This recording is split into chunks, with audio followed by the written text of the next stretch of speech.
М.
Debo.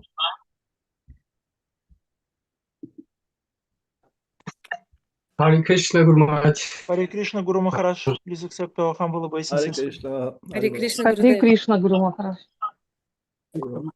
You hear me?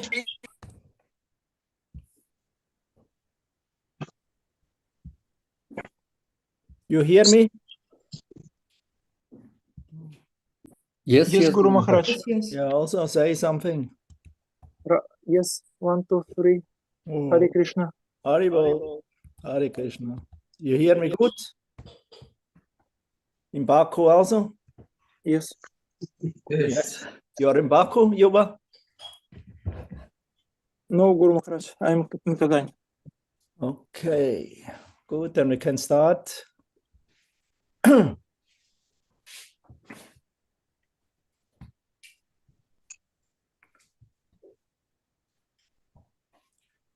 Om Namo Bhagavate Vasudevaya. Om Namo Bhagavate Vasudevaya. Om Namo Bhagavate Vasudevaya. Narayana Namaskrityam Naram Chaivam Narottamam.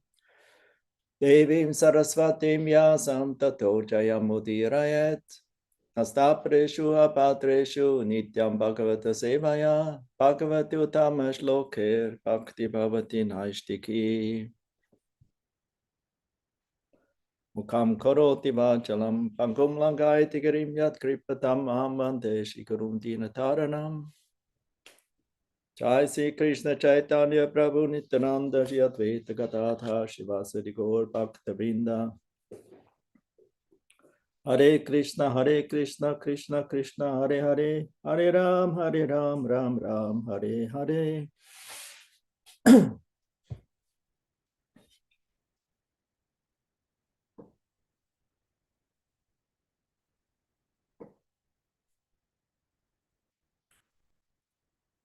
So last time in text 3, we spoke about the transcendental position of the Purusha, the Supreme Personality of Godhead, who never comes in touch directly with the creation of the Prakriti.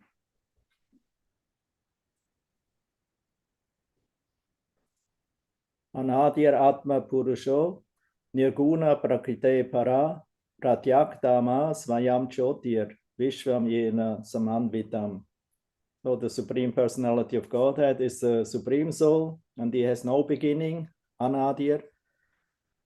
He is transcendental to the material modes of nature,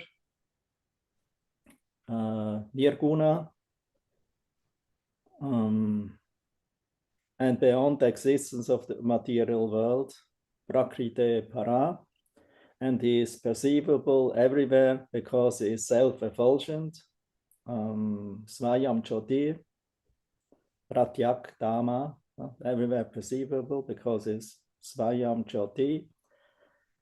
He's self-effulgent, and by his self-effulgent luster, the entire creation is maintained. Vishvam Yena Samanvitam. No translation?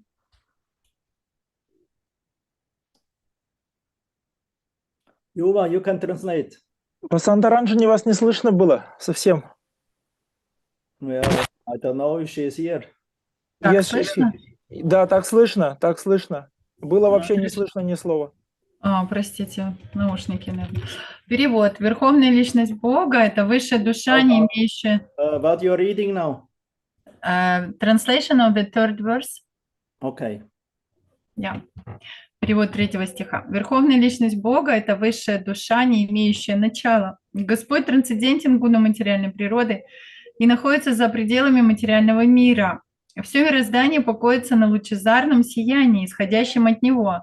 И это сияние дает возможность ощутить Его присутствие всюду. Vanamali, can you switch off your picture there? Because this looks like a corridor in the darkness. Black, white, that's a topic. Yes, Vanamali, sorry. выключите, пожалуйста. Maybe you did it purposefully to give us No, I that didn't. I we're in was the not aware. black, white, red world. Попросил выключить картинку, а то там коридор какой-то. I want to see your face or not the black-white corridor. That's not interesting. That's not our path. Мы бы хотели ваше лицо увидеть, а не черно-белый коридор. Это не очень интересно, это не наш путь. Especially in Mayapur, it's not the path. Особенно в Майяпуре это не путь.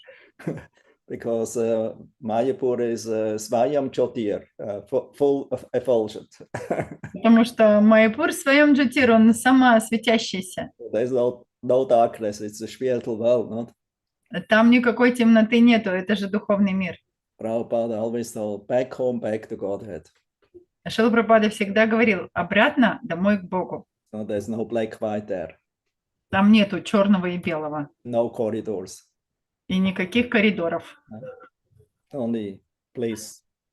Только блаженство. Yeah, good. Yeah, Vanamal, it's time that you come back. Да, Ванамали, время пришло вам возвращаться. Okay, soon. Then I can beat you a little up. Да, Ванамали говорит, скоро вернусь. Гурман говорит, да, я еще побью немножечко вас.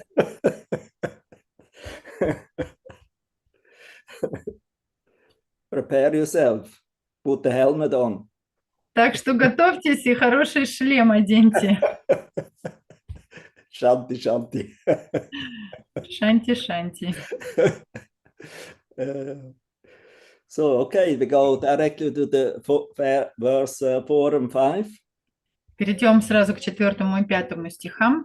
So, and we have a very long purports again by Srila Prabhupada, very ecstatic and very elaborate. И у нас длинные комментарии Шрилы Прабхупады, очень экстатичные, очень развернутые. Maybe I don't have to say even much about it after, like last time. Может, даже много не придется после этого говорить, как в прошлый раз. So prepare yourself for the questions. Так что готовьтесь к вопросам. Готовьте вопросы. But today I will tell something little. Ну, что-то я сегодня скажу все-таки. So, okay. Then there's a nice Sanskrit verse here. Text 4. Sa esha prakritim sukshmam. Daivim gunamayim vibhu. Yadrichayaivo tam. Adyapadyata lilaya.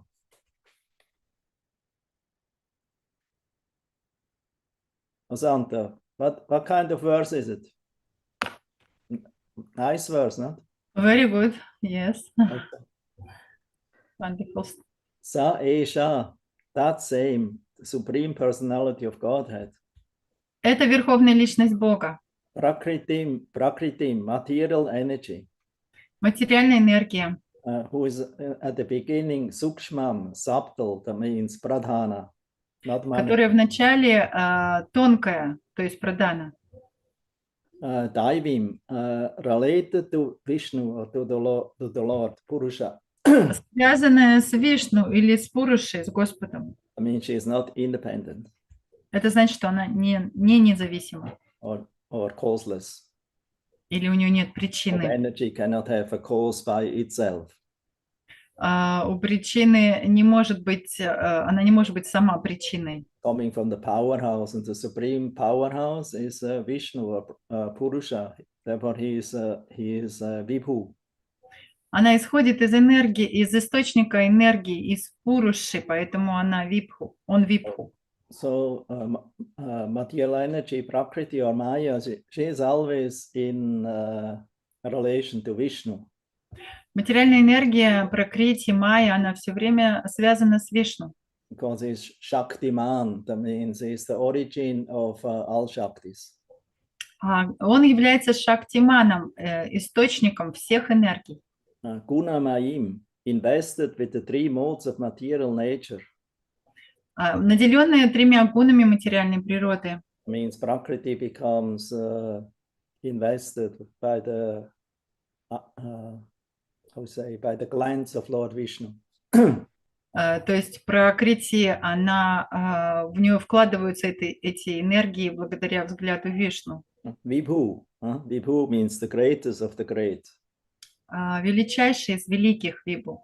We are Anu. Vishnu is Vibhu. А мы Ану, а Вишну он Вибу. Yet reached Jaya of his own will, not by force or by duty. По своей собственной воле, не по просто приказанию. And also not whimsical. И не по выдуманным каким-то прихотям. Eva, quite. Вполне. Upagatam, obtained. Достигнутый. Abhyapadyata, he accepted. Он создал. Lilaya as his pastime. Развлечение ради. That means easily he accepted this material energy as a purpose for his own pastime, Lilaya. То есть с легкостью он принял материальную энергию как место проведения своих игр Лилая. That means he did it easily, in a light way, not in a dutiful manner. То есть он с легкостью это сделал, это было ему очень легко, это не было с принуждением из чувства долга. So here is the translation and purport by His Divine Grace Srila Prabhupada. Перевод и комментарий о божественной милости Шрилы Прабхупады. As his pastime, that Supreme Personality of Godhead, the greatest of the great, Vibhu, accepted the subtle material energy, which is invested with the three modes of material nature, and which is related with him or with Vishnu. Перевод. Развлечение ради, величайший из великих, Верховный Господь, вошел в тонкую материальную энергию, наделенную тремя гунами материальной природы и связанную с Вишну. Purport. So in this verse, the word gunami is very significant. Особого внимания заслуживает употребленное в данном стихе слово гунамая. Daivim means the energy of the Supreme Personality of Godhead, and gunamai means invested with the three modes of material nature.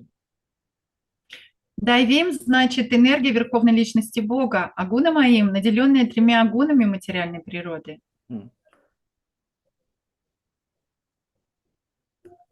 So when the material energy of the Supreme Personality of Godhead appears, this gunamaim energy acts as a manifestation of the energies of the three modes. It acts as a covering. Когда материальная энергия Верховной Личности Бога появляется на свет, эта энергия гунамаим проявляется в виде трех гун и покрывает собой все творение. The energy emanated from the Supreme Personality of Godhead manifests in two ways, as an emanation from the Supreme Lord and as a covering of the Lord's face. Энергия, исходящая от Верховной Личности Бога, проявляется двояко. Она играет роль эманации Верховного Господа и в то же время действует как завеса, скрывающая лик Господа.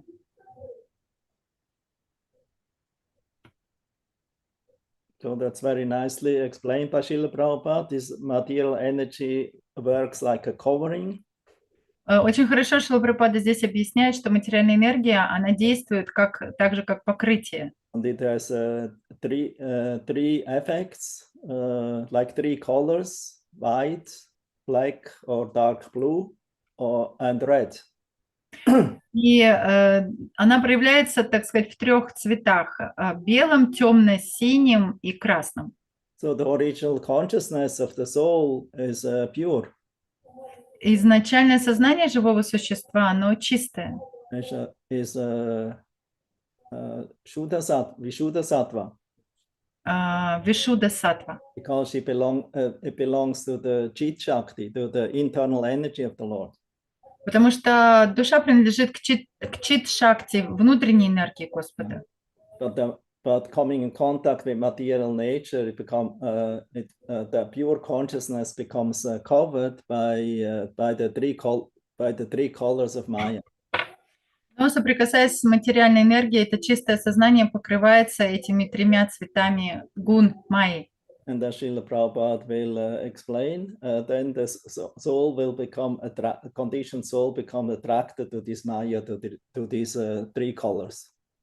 И, как Шрила Прабхупада объясняет, душа покрывается этой майей, которая состоит из 3 цветов. And in this way, it because the soul is attached to the Maya, Maya covers the soul's consciousness and drags him down to more and more deeper levels of ignorance. И так как душа привязана к этой майе, этому покрытию, то майя начинает стягивать душу в самые темные районы невежества. The other effect of the covering of Maya is it covers the how we say the identity or the transcendental form and abode of the Supreme Personality of Godhead. Еще это влияние майи, покрытие майи проявляется в том, что она закрывает трансцендентную форму и обитель, и тождество самого Господа. So Maya cannot cover the Lord, the Purusha, but it covers our vision to see Him. Майя не может закрыть и покрыть Пурушу Господа, но она покрывает наше видение. Srila Prabhupada will give the example of the sun. Шрила Прабхупада приводит пример солнечного света. So we continue to read here. Продолжим читать. In Bhagavad Gita, it is said that because the whole world is illusioned by the 3 modes of material nature, the common conditioned soul being covered by such energy cannot see the Supreme Personality of Godhead. В Бхагавад-гите сказано, что весь мир пребывает в иллюзии, созданной 3 гунами материальной природы. Поэтому обыкновенная обусловленная душа, окутанная этой энергией, не способна увидеть верховную личность Бога. The example of a cloud is very nicely given. Это легко объяснить на следующем примере. All of a sudden, there may appear a big cloud in the sky.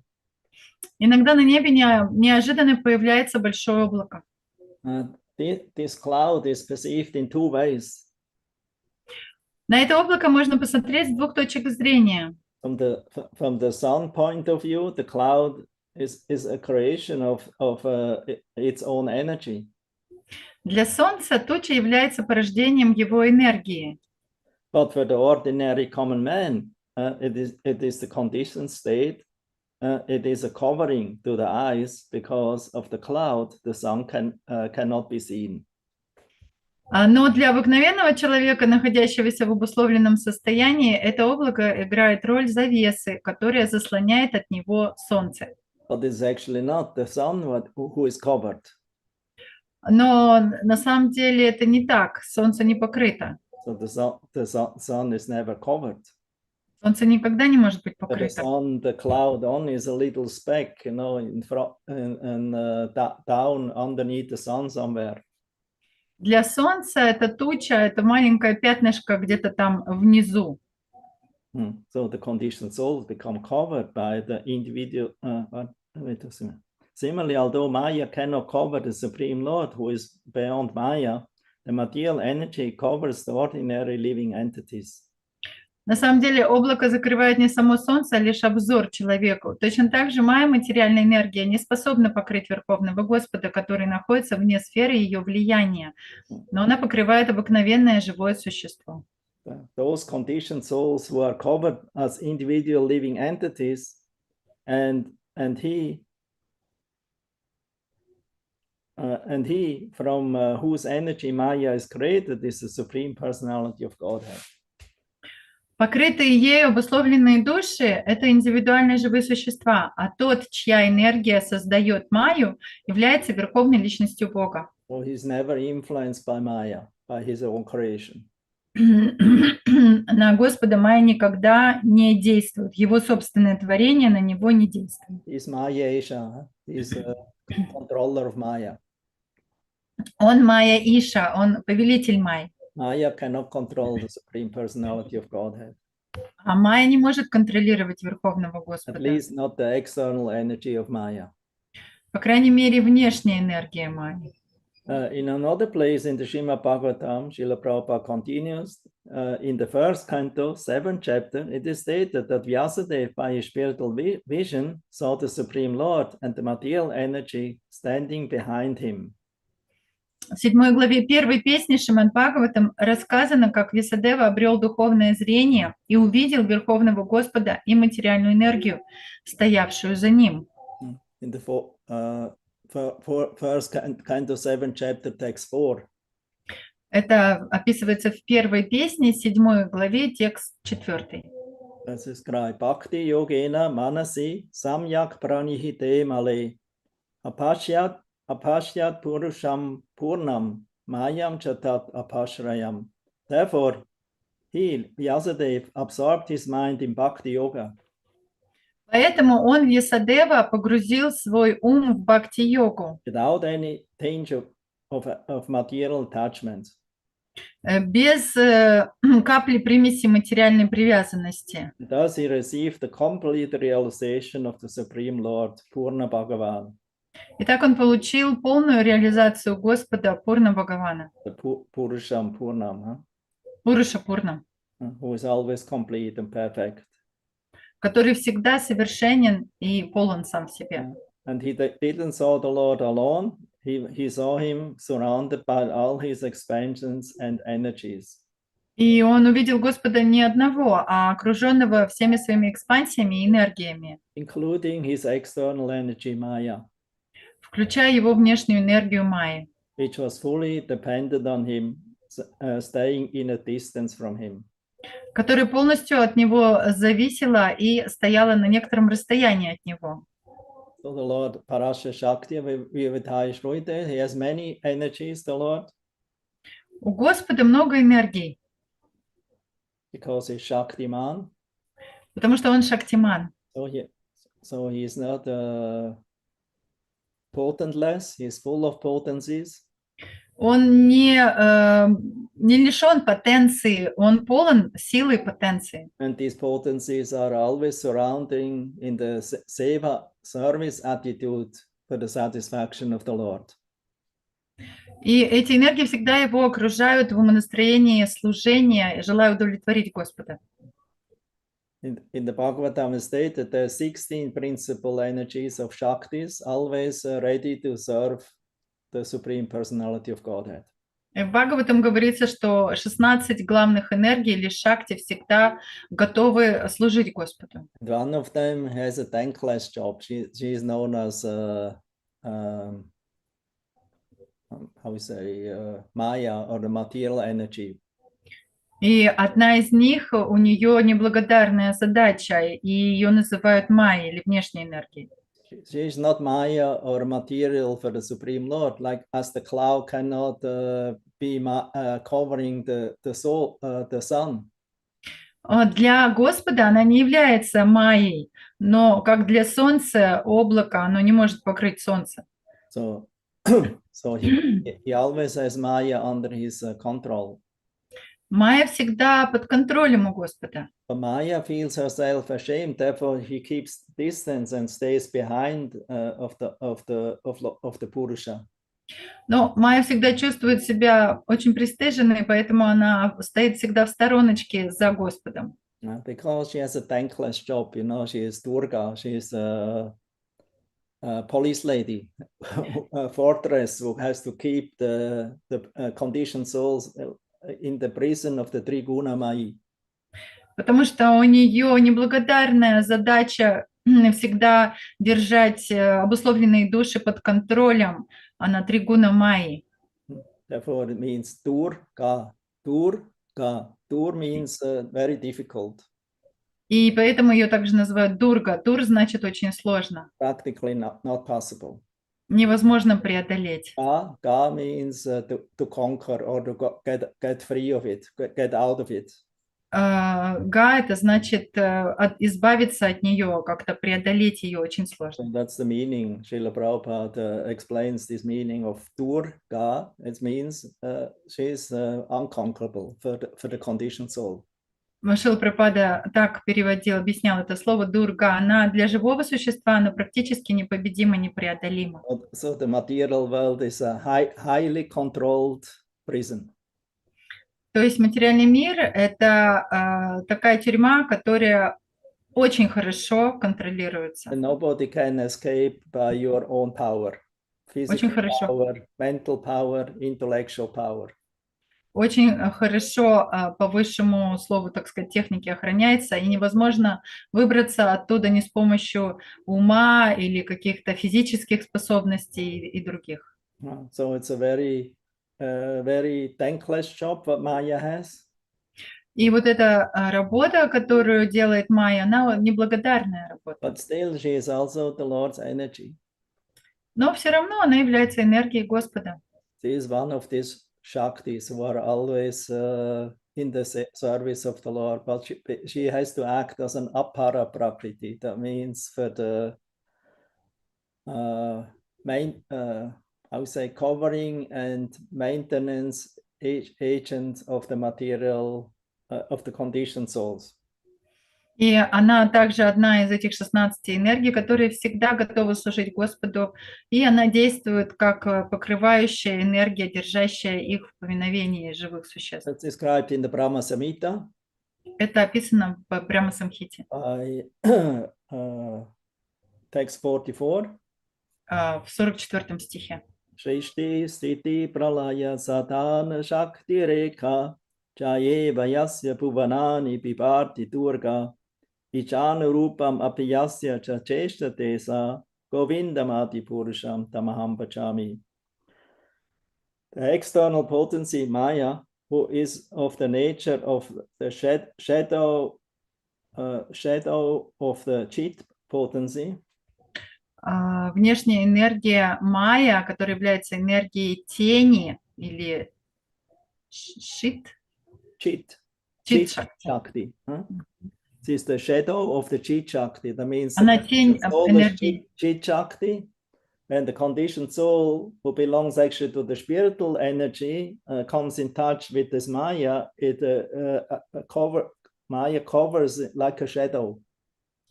Она является тенью энергии Чит, и обусловленное существо, которое соприкасается с Майей, эта Майя покрывает его и как тень. And she is worshipped by the materialistic people as Durga. И материалисты поклоняются ей как Дурге. She is like the universal mother, Jagat Mata. Она является вселенской матерью. So because she is creating,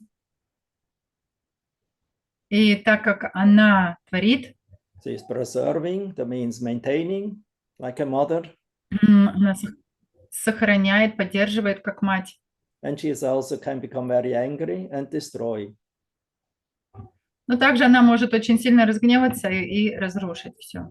Especially when the time of the destruction takes place, Durga is also there together with the destructive energy of Sankarshan and with Mahadev, Shiva. И особенно в момент разрушения Дурга тоже присутствует в этот момент вместе с разрушительной энергией Санкаршаны и Шивы. So she is practically the supreme mistress in this universe of the conditioned souls. Она практически высшая владычица и повелительница в этом материальном мире над обусловленными душами. But she cannot influence Govinda or Krishna directly because she is always under his control because it's his energy. Но на Говинду Кришну она никак не может повлиять. Она всегда под контролем Господа, она его энергия. Bhaktisiddhanta Saraswati Thakur in his purport, in the end, he says. И Бхактисиддханта Сарасвати Такур в своем комментарии в конце говорит: Durga worshipped by the people of this mundane world is the Durga described above.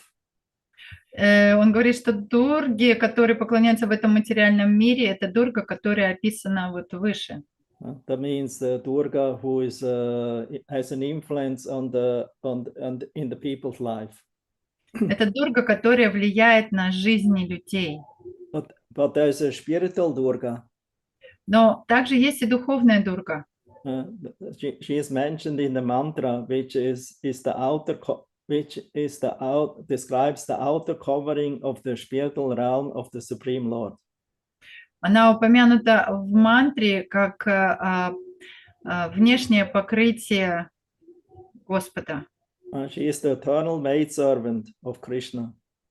Она вечная служанка Кришны.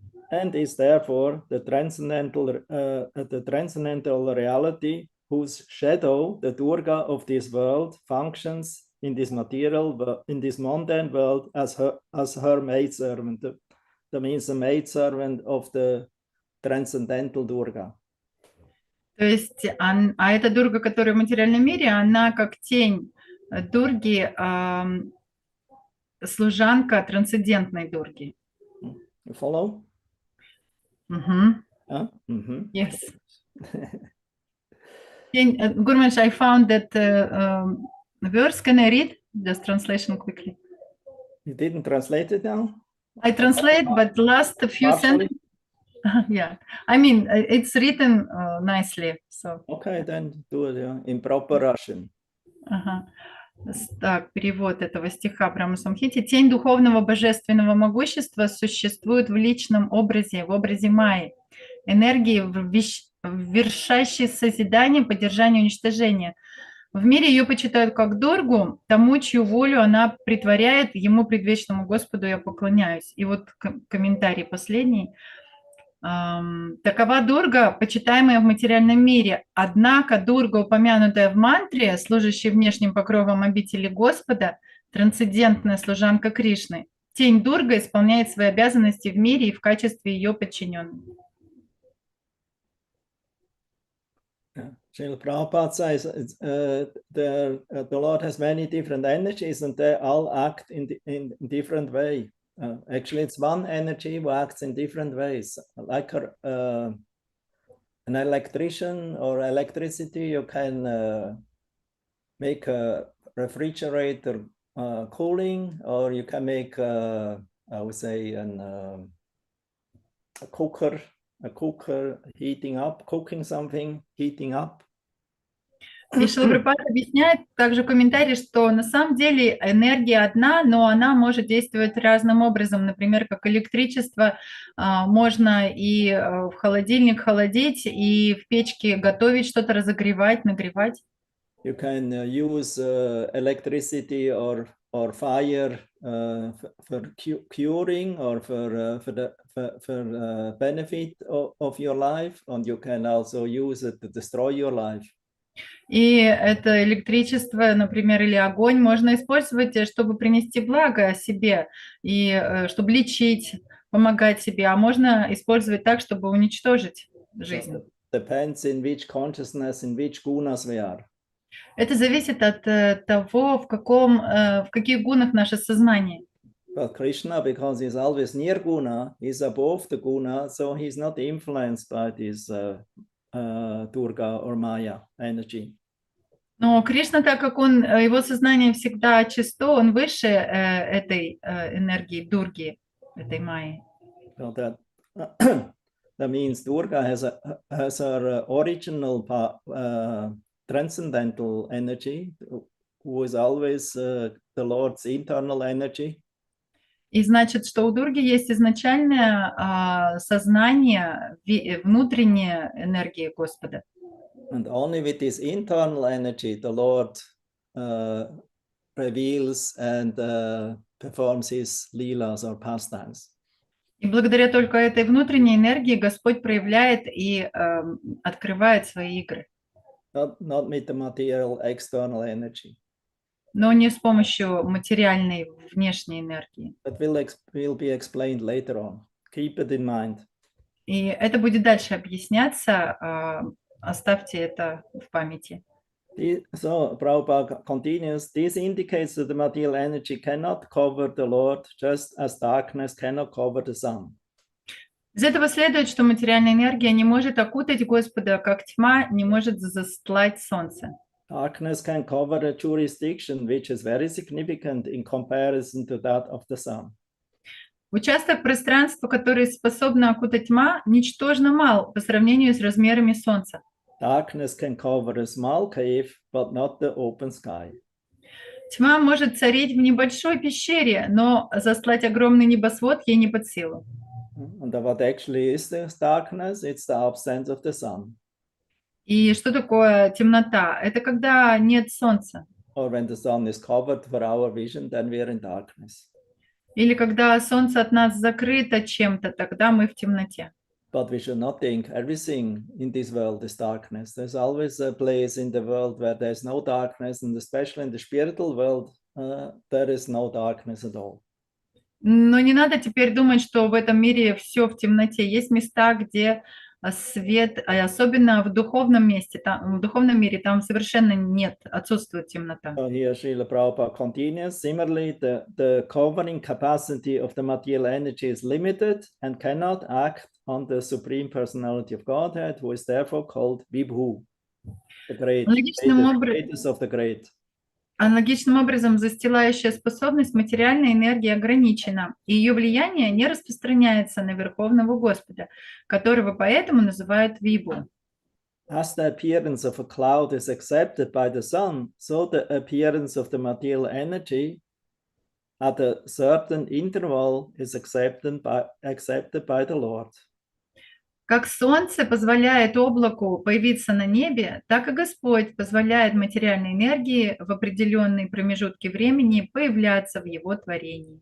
So that means he engages this energy whenever the creation is needed again or becomes manifested from his body, from Mahavishnu.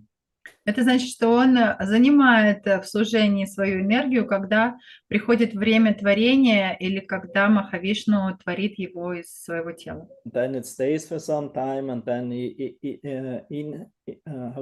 withdraws everything again inside of his body. И Вселенные выходят из тела Махавишну, какое-то время существует, и потом он снова втягивает их в свое тело. All the 24 elements, the Jivas, the Gunas, the Trigunas, they're all existing, and the Jivas also existing in the transcendental body of Mahavishnu. И все эти энергии, 24 элемента, из которых все состоит, и даже дживы, они все находятся в теле Махавишну. When Mahavishnu breathes out, then everything, the whole cosmic theater becomes manifested again. И когда Махавишну выдыхает, тогда все космическое проявление снова проявляется. So the material world, you can see, it's like a showroom or like a theater, a dream theater. It's not a real theater. И вот материальный мир, таким образом, он как театр такой во сне, даже не настоящий театр. But the Lord, it's not a theater. Only for us conditioned souls, because we are in illusion by the three gunas, we consider this our reality. This is my body. This is I am mine and my enjoyment. Для Господа это никакой не театр, но это только для нас театр. Мы считаем себя здесь своим телом. Я, мое, я тут наслаждаюсь. Because the conditioned soul, this material world is made for the enjoyment of the conditioned soul. И так как материальный мир создан специально для наслаждения обусловленных душ, that's why the Lord is not attracted to enjoy that what is already enjoyed, because he's the supreme enjoyer. We cannot offer him that what we already enjoyed. И поэтому Господь не привлекается этим миром, в котором мы уже тут наслаждаемся. Ему неинтересно наслаждаться тем, чем мы понаслаждались, потому что Он верховный. You follow, Yuva? Yes, Guru Maharaj. Because you look a little confused. No, yes, it's like maybe not enough sleep. Maybe the topic is quite philosophical. Yeah, it's Bhagavatam. But I try to only easy stories, and fairy tales. I try to follow and try to concentrate. Yeah, please take a little cold water on your head. Okay. Yes, I will. Maha water. I have, yes. So the Lord is not enjoying, one doesn't want to enjoy that what we already enjoy. И Господу не хочется наслаждаться тем, чем мы уже понаслаждались. Therefore, he is not attracted to the Maya, because the Maya and this energy supplied by Maya, these varieties, is not relishable for the Supreme Personality of Godhead, Govindamadi Purusham. И так как эта энергия Майи, и все, что она предоставляет для наслаждения здесь обусловленным душам, не привлекает Верховного Господа Говинда Мадипуруша. That we also hear a little more later on. И позже мы тоже еще об этом услышим подробно. The conditioned soul is covered. He cannot understand that beyond this material energy, there is the Supreme Personality of Godhead, who is the cause of all causes. Just as a less intelligent person cannot understand that beyond the covering of the clouds, there is the bright sunshine. That's the end of the purport of Srila Prabhupada. Но обусловленная душа покрыта этой энергией, она не в состоянии понять, что за пределами материальной энергии находится Верховный Господь, являющийся причиной всех причин, так же, как недалекий человек не может понять, что за облаками по-прежнему ярко сияет солнце. So there's a little commentary by Vishwanath Chakravarti Thakur. И есть еще небольшой комментарий Вишванатха Чакраварти Такура. Like all previous acharyas, they always make very short commentary, 1-2 sentences. Предшествующие ачарьи, они короткие комментарии писали, 1-2 предложения.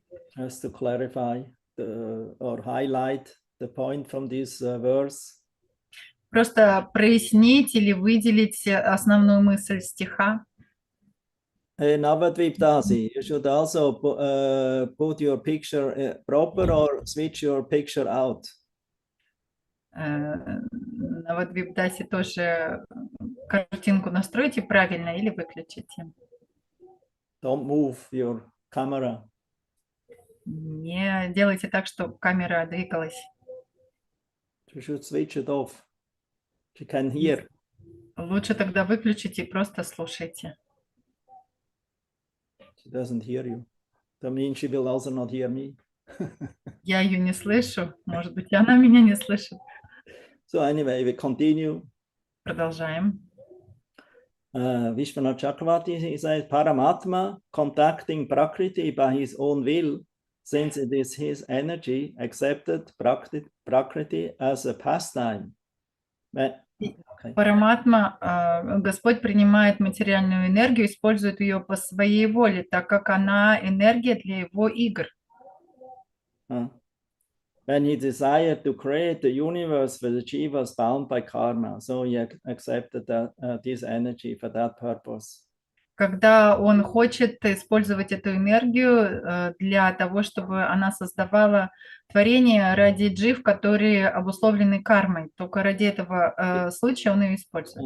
This means he glanced over the Prakriti and impregnated it with the jivas. И тогда он смотрит, бросает взгляд на Пракрити и оплодотворяет ее дживами. So now we go directly to the verse 5, because these two verses are related with each other, therefore I thought I will take them together. И перейдем к 5 стиху, они связаны, и я думал, чтобы вместе о них рассказывать. Gunair vichitra srichatim sarupa prakritim praja vilokya mumuhe sadya sa iha gyana guhaya. Also very nice Sanskrit verse. Тоже очень красивый стих санскритский. Gunai means the threefold modes of nature. 3 гунами. Vichitra, variegated. Разнообразный. Manifold, variety. Многоразвернутый, много разнообразия. Vichitra, like an artist. Вичитра, как художник. Sricha team, creating. Создавая. Sarupa, with forms. с формами, Prakriti, material nature. материальная природа, Praja, with living entities. живые существа, Vilokya, having seen. увидев, Mumuhu, or the mumuhe, became illusioned. погрузились в иллюзию Satya, at once. сразу же. Saha, the living entity. Живое существо Iha, in this material world. в этом мире. Jnana guhaya, by the knowledge covering feature. Аспектом, который скрывает знание. That means Jnana guhaya means Maya covers the consciousness of the living entity, who is Chit Shakti, by ignorance. Это значит, майя покрывает сознание живого существа, которое является чит-шакти, невежеством. Therefore, the soul, who is transcendental, forgets his own identity and identifies himself with the material body what Maya gives to him, made from the three gunas. И в этом случае живое существо, которое по природе трансцендентно, забывает о своей природе и начинает отождествлять себя с телом из трех гун. And the 24 elements. И с 24 элементами, из которых состоит тело. So this way the conditioned souls become attracted to this temporary flickering nature. Therefore it's called dream theater. И так душа джива начинает привлекаться этим материальным миром, и поэтому это называется театром. Chaitanya Das Prabhu, he can maybe make one time a dream theater show. Чайтанья Дас Прабху, может, однажды вы сделаете такой театр сновидений. One idea, you know. Такая идея вам. What you think? Что думаете? Как душа спит. У нас есть спектакль «Долгий сон», как душа спит в этом мире. He said that he already has one drama, how soul is sleeping in the material world. Oh, okay. I hope the devotees who were looking at it, that they didn't fall asleep. Надеюсь, когда преданные смотрят этот спектакль, они сами не засыпают.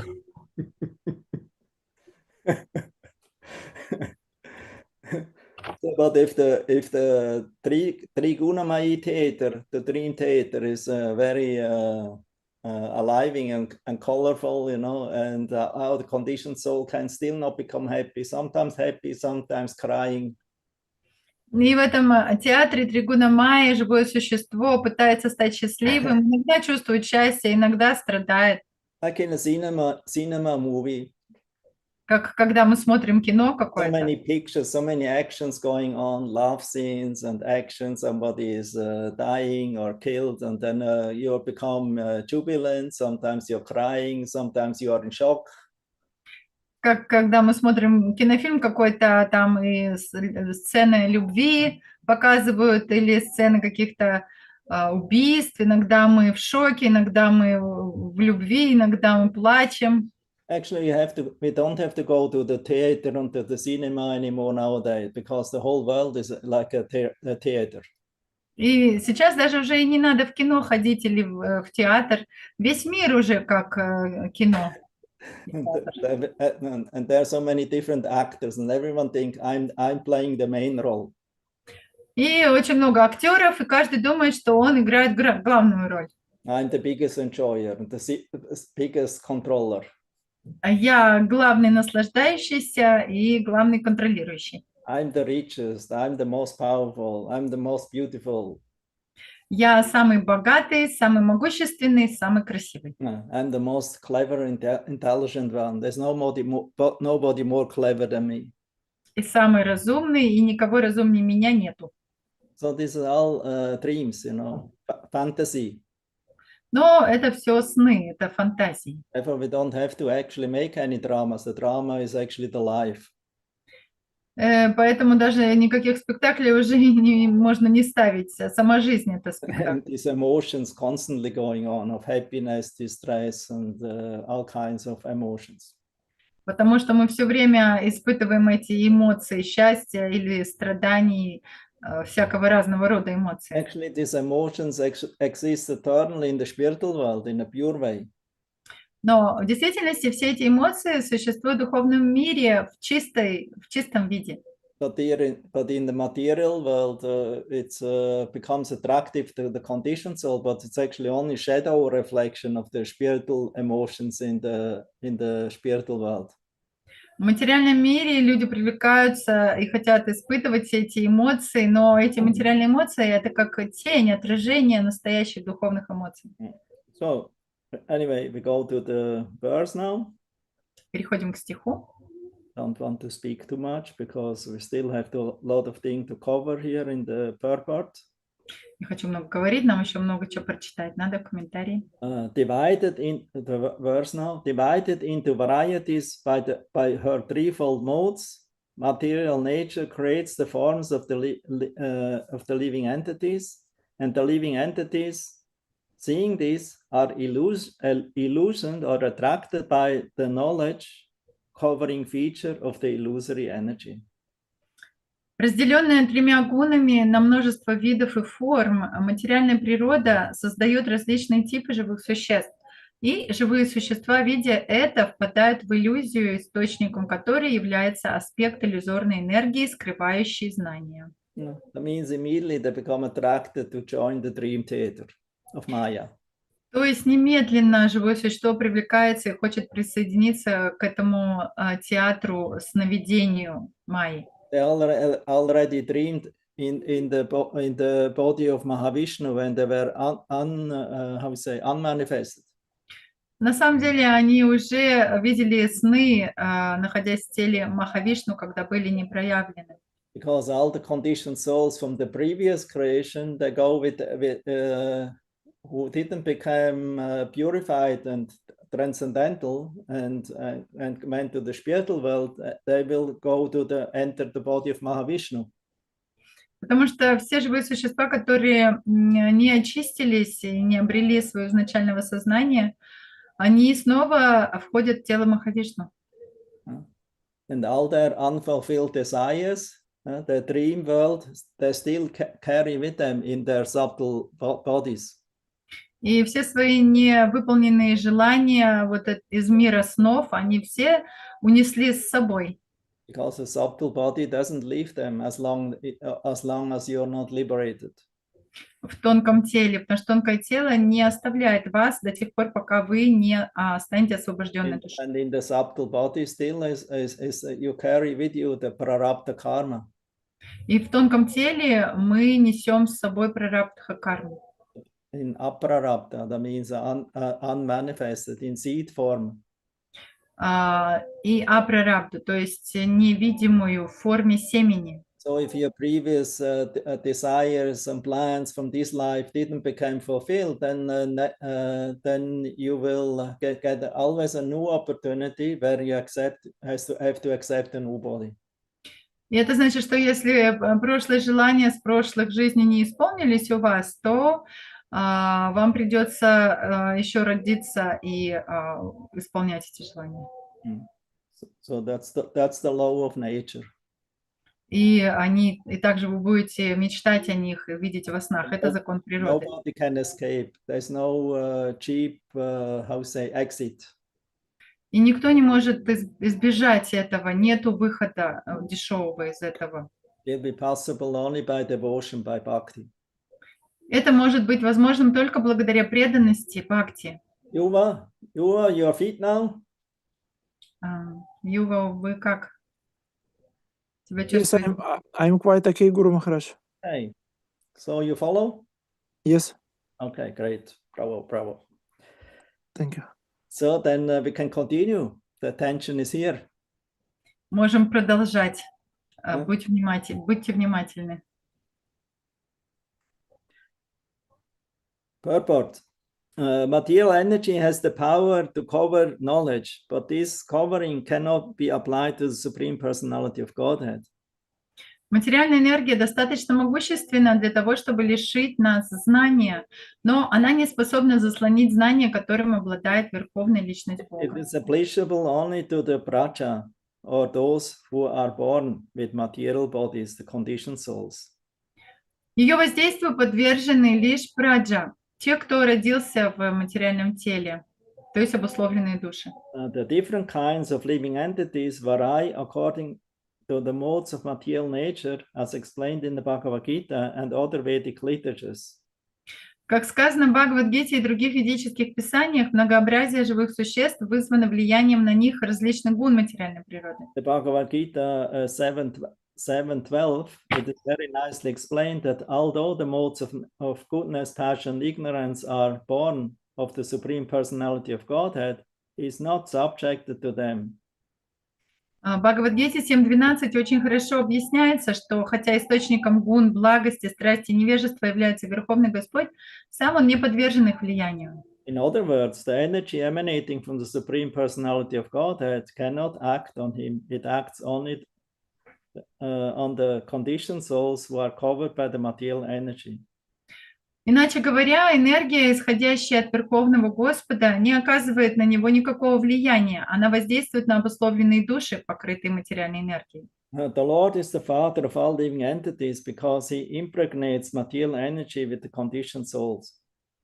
Господь является отцом всех живых существ, ибо Он оплодотворяет материальную природу, помещая в нее обусловленные души. Therefore, the conditioned souls get bodies created by the material energy, whereas the father of the living entities, Vishnu, is aloof from the three modes.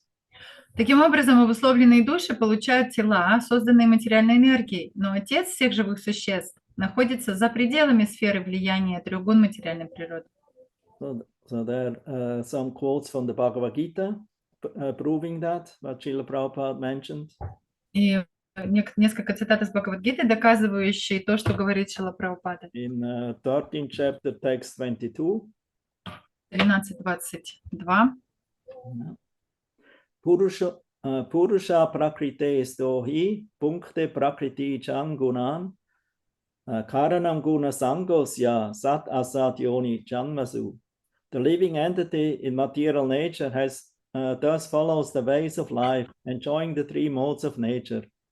This is due to his association with the material nature. Thus he meets with good and evil among various species. Так живое существо, оказавшееся в материальном мире, следует дорогами жизни и наслаждается тремя гунами природы. Оно соприкасается с материей и в результате встречается с добром и злом в разных формах жизни. Then in 14.4. И теперь 14.4. Arva yonishu kaunteya murtaya sambhavantiyaha tasam brahma mahatyonir ahambija pradapita. It should be understood that all species of life, O son of Kunti, are made possible by birth in this material nature, and that I am the seed-giving father. Знаешь же, о сын Кунти, что все виды жизни порождены материальной природой, а я отец, дающий семя. And then 15.7. 15.7. Mamai vamsho jiva loke jiva bhuta sanatana manak sastani nindriyani prakriti-stani karshati. The living entities in this conditioned world are my eternal fragmental parts. Due to conditional life, they are struggling very hard with the six senses, which includes the mind. Живые существа в материальном мире – мои вечные, отделенные частицы. Оказавшись в обусловленном состоянии, они вынуждены вести суровую борьбу с 6 чувствами, к числу которых относится ум. Mm-hmm.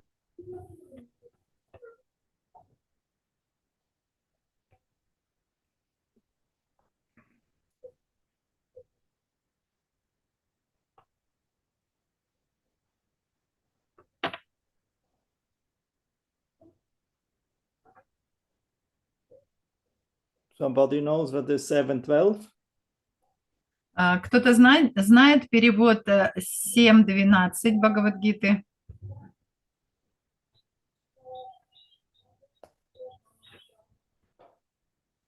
Here.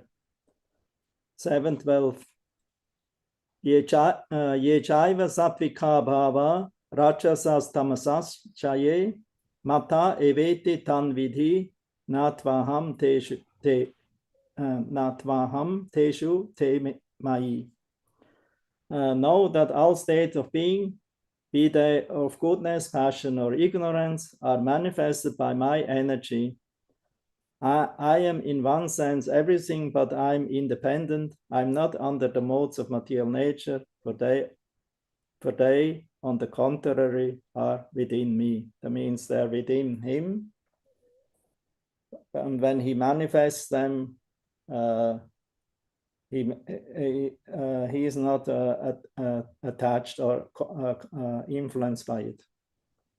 Знаешь же, что все состояние бытия, будь то благости, страсти или невежества, созданы моей энергией. Я есть все, и в то же время я стою в стороне от всего. Я не подвластен гунам природы, это они подвластны мне.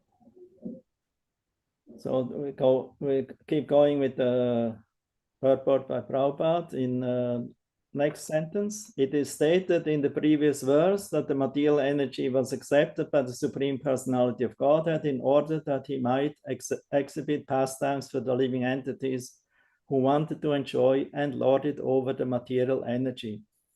В предыдущем стихе говорилось, что Господь создал материальную энергию для того, чтобы явить свои игры. Заботьтесь о тех живых существах, которые хотят наслаждаться материальной энергией и господствовать над ней. This world was created through the material energy of the Lord for the so-called enjoyment of such living entities. Верховный Господь создал этот мир с помощью своей материальной энергии, чтобы дать таким живым существам возможность наслаждаться, в кавычках. Why this material world was created for the sufferings of the conditioned souls is a very intricate question. Почему этот материальный мир стал местом страданий обусловленных душ? Вопрос сложный. There is a hint in the previous verse in the word lilaya, which means for the pastimes of the Lord. Ключом к нему может служить употребленное в предыдущем стихе слово «лилая», для того, чтобы Господь явил свои игры. The Lord wants to rectify the enjoying temperament of the conditioned souls. Господь хочет избавить обусловленные живые существа от склонности к наслаждениям. It is stated in Bhagavad Gita that no one is the enjoyer but the Supreme Personality of Godhead, Bhaktaram Yagyatapasam. В Бхагавад-гите сказано, что единственным наслаждающимся является Верховная Личность Бога, Бхактарам Ягьятапасам. His material energy is created, therefore, for anyone who pretends to enjoy. Поэтому материальный мир создан для тех, кто хочет притворяться наслаждающимся. That means that's nice. Pretends to enjoy. That means not real enjoyment. То есть это хорошо сказано, притворяться наслаждающимся, а не настоящими Because you наслаждающимися. cannot really enjoy the conditioned senses. Потому что невозможно по-настоящему наслаждаться, когда чувства обусловлены. Like you take a tissue on your tongue, you know, that's material nature, and then you try to taste the rasagula. You imagine, yeah, very nice taste. И как, например, какой-то платочек или салфетку кладете на язык и пытаетесь наслаждаться, кушать расагулу, этот платок олицетворяет материальную энергию, и притворяетесь, что какой вкусный, замечательный вкус. You have a handkerchief over your tongue, you know, the rasagula, maybe some drops of sweetness drops through it, we can relish, but not the complete sweetness. И если вот у вас такой платок положен на рот, и через него вы пытаетесь есть расагулу, может, по пару капель вы и прочувствуете, но по-настоящему весь вкус этой сладости вы не сможете почувствовать. Asanta, it's understandable, not? Yes, very much.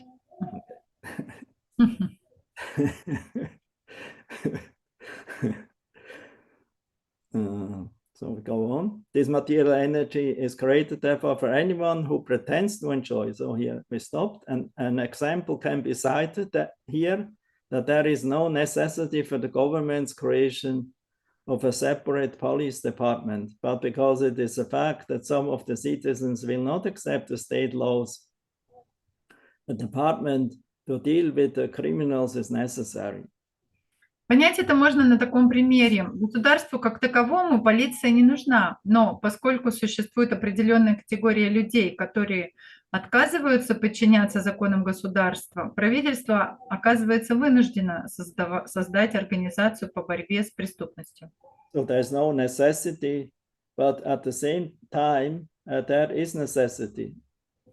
То есть, с одной стороны, нет необходимости, но с другой стороны, такая необходимость есть. Similarly, there was no necessity to create this material world for the sufferings of the conditioned souls, but at the same time, there are certain living entities known as Nityabadas who are eternally conditioned. Аналогичным образом, Господу нет нужды создавать материальный мир, место страданий обусловленных душ. Но вместе с тем существует категория живых существ, которых называют нитьябадхами, вечно обусловленными. We say that they have been conditioned since time immemorial because no one can trace out when the living entity, the part and parcel of the Supreme Lord, became rebellious against the supremacy of the Lord. Их называют вечно обусловленными, потому что никто не в состоянии определить, когда живое существо, частица Верховного Господа, восстало против его власти. Therefore, they are called Nityabada. И поэтому их называют нитьябадхи. So it is a fact that there are two classes of men, those who are obedient to the laws of the Supreme Lord and those who are atheists or agnostics, who do not accept the existence of God and who want to create their own laws. Каждый может видеть, что существует два типа людей. Те, кто повинуется законам Верховного Господа, и атеисты или агностики, которые не признают существование Бога и хотят жить по собственным законам. They want to establish that everyone can create his own laws or his own religious path. Without tracing out the beginning of the existence of these two classes, we can take it for granted that some of the living entities revolted against the laws of the Lord. Such entities are called conditioned souls, but they are conditioned by the three modes of material nature. Therefore, the words guna, gunair, vichitra are used here.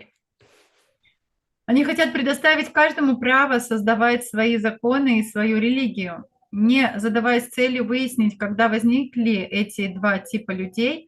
Можно с уверенностью утверждать, что некоторые живые существа восстали против законов Бога. Таких живых существ называют обусловленными душами, поскольку они обусловлены тремя гунами материальной природы. In this material world, there are 8,400,000 species of life. As spirit souls, they are all transcendental to this material world. Why then do they exhibit themselves in different stages of life?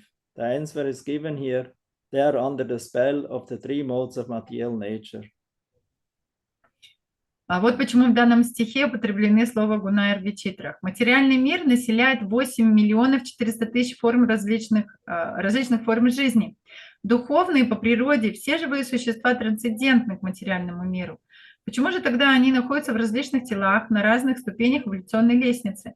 Ответ на этот вопрос содержится в данном стихе. Обусловленные живые существа пребывают под влиянием трех гун материальной природы. Because they were created by the material energy, their bodies are made of the material elements. Covered by the material body, the spiritual identity is lost, and therefore the word mumuhe is used here, indicating that they have forgotten their own spiritual identity. Поскольку они созданы материальной энергией, их тела состоят из материальных элементов.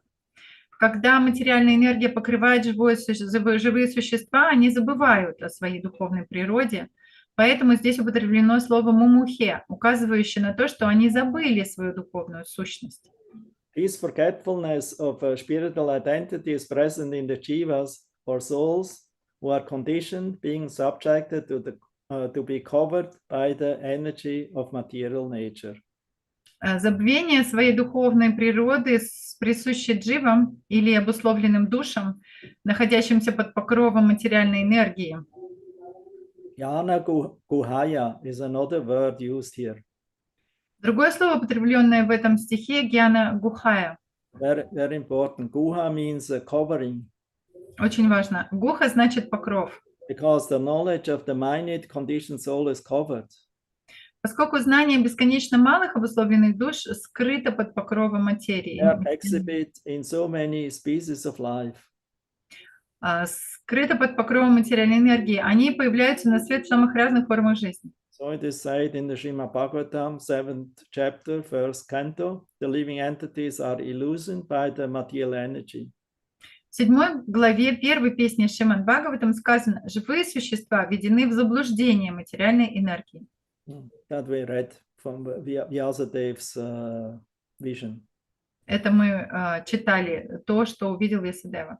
In the Vedas also it is stated, the Svetasvatara Upanishad, it is stated that the eternal living entities are covered by different modes, and they are called three-colored: red, white, and blue, or dark blue. That means Nila or black living entities. В Ведах также сказано, в Шватаре Упанишаде, что вечные живые существа покрыты гунами материальной природы, и потому их называют трехцветными, красно-бело-синими живыми существами. Red is the representation of the mode of passion, rajas. Красный цвет символизирует гуну страсти. White represents mode of goodness, sattva. Белый представляет гуну благости, саттву. And dark blue or black is the representation of the mode of ignorance, tama. А темно-синий цвет олицетворяет гуну невежества, тама. These modes of material nature belong to the material energy, and therefore the living entities under these different modes of material nature have different kinds of material bodies. Три гуна материальной природы относятся к материальной энергии, и, попадая под влияние той или иной материальной гуны, живые существа получают материальные тела различной формы. Because they are forgetful of their spiritual identities, they think the material bodies to be themselves. Забыв о своей духовной природе, они отождествляют себя с материальным телом. The conditioned soul thinks in terms of me, means the material body, me, the material body. Говоря «я», в кавычках, обусловленная душа имеет в виду свое материальное тело. And this false identification with the material body as me is called moha or bewilderment. И это отождествление себя с материальным телом называют мохой, иллюзией. It is repeatedly also said in the Katha Upanishad that the Supreme Personality of God that is never affected by the influence of the material nature, Nitya Nityanam Chaitanas Chaitananam Eko Bahunam Yova Vidadati Kaman. Катха Упанишад несколько раз повторяется, что верховная личность Бога никогда не попадает под влияние материальной природы. It is rather the conditioned souls or the minute infinitesimal parts and parcels of the Supreme who are affected by the influence of material nature and who appear in different bodies under the material modes. Только обусловленные души, крошечные частицы Всевышнего оказываются во власти материальной природы и появляются на свет в различных телах, находящихся под влиянием той или иной гуны материальной природы. And then we also read a commentary by Vishwanath Chakravarti. И прочитаем комментарий Вишванаth Чакраварти. The bewilderment of the jivas is described herein. Здесь описывается замешательство дживы. Seeing Prakriti, the jiva situated in Prakriti, Iha means Iha, the Prakriti in the material world, immediately at the time of contacting, Prakriti becomes bewildered, forgetting his Svarup, that means Chit Svarup, since he is connected to the function of avidya belonging to Prakriti, Jnana Guhaya. Видя... It's too long, huh? Yeah. Seeing Prakriti, the jiva situated in Prakriti, that means in this material world. И видя, наблюдая эту пракрити, джива, находящаяся в самой этой материальной энергии, в этом мире, immediately at the time of contacting Prakriti, немедленно в момент соприкосновения с практикой, с пракрити, becomes bewildered, сразу же впадает в замешательство, forgetting his Svarup, забывает свою сварупу, Chit Svarup, that means his spiritual identity, забывает свою сварупу чит, то есть свое духовное тождество. Since he is connected to the function of avidya, так как она теперь связана. Ignorance belonging to the Prakriti, Jnana Guhaya, his knowledge becomes covered or he forgets. Так как теперь она связана с деятельностью Пракрити, то ее знание покрывается, она все забывает, память исчезает. Prabhupada gives a nice example. Шрила Прабхупада приводит хороший пример. It's like a raindrop. Это как капельки дождя. When the raindrop comes in contact with something pure, it remains pure. Если дождь, капельки дождя попадают на что-то чистое, тогда они остаются чистыми. And when it comes in contact with some dirt, then it becomes dirty. А если они касаются чего-то грязного, они тоже становятся грязными. When it comes in contact with some colors, it accepts that color when it comes in contact, like red, so it becomes a red drop. А если они попадают на краску, то они тоже окрашиваются тем же цветом, например, красными красками, красными каплями становятся. But the drop is either white, red, nor dirty or black. Но сами капли изначально, они не красные, не синие, не белые и не грязные. The drop only accepting these colors because it comes in contact with it, but its original nature is pure water. Но эти капли, они окрашиваются всеми этими цветами, потому что они соприкасаются с этими элементами, но изначально они чисты, это чистая вода. Another example he gives. Еще другой пример он приводит. Spark of fire. Как искорки огня. Spark of fire, if it drops into water, it becomes extinguished. So that's tamas.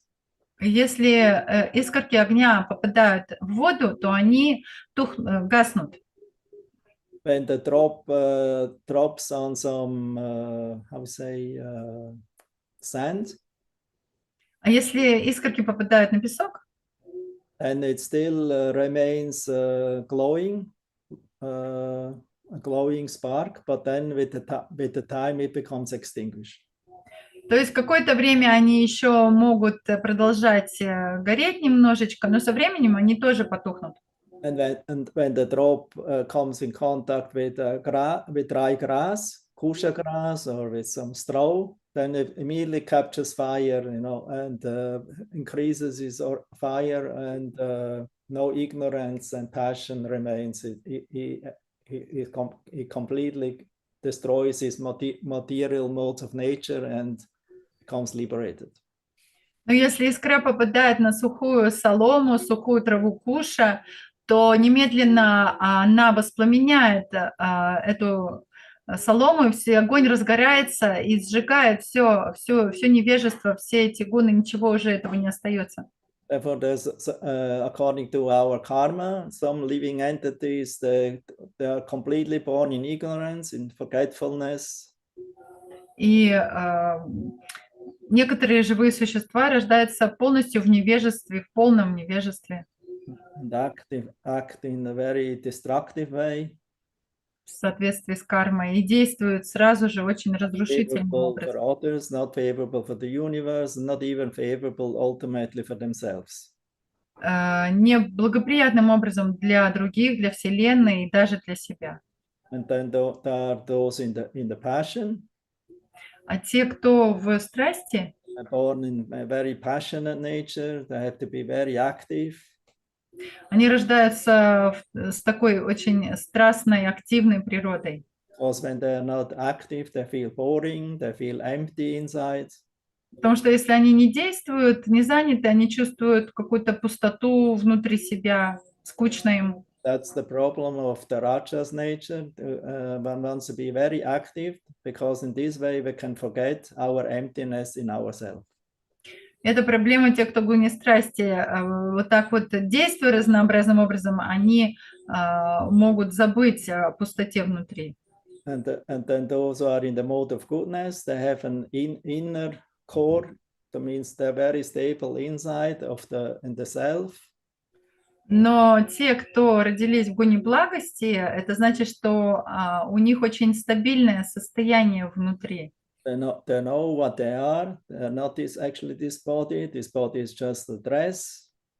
Они знают, кем они являются, они понимают, что они не это тело, что тело это просто как одежда.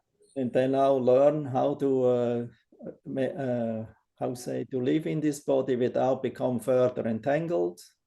И просто нужно учиться жить теперь в этом теле, чтобы дальше не запутываться. And become free of it by attaining liberation, by attaining a spiritual body. И теперь нужно даже освободиться от этого благодаря освобождению и обретению духовного тела. Because in the spiritual body, it's the perfect body by whom we can serve the Lord very nicely.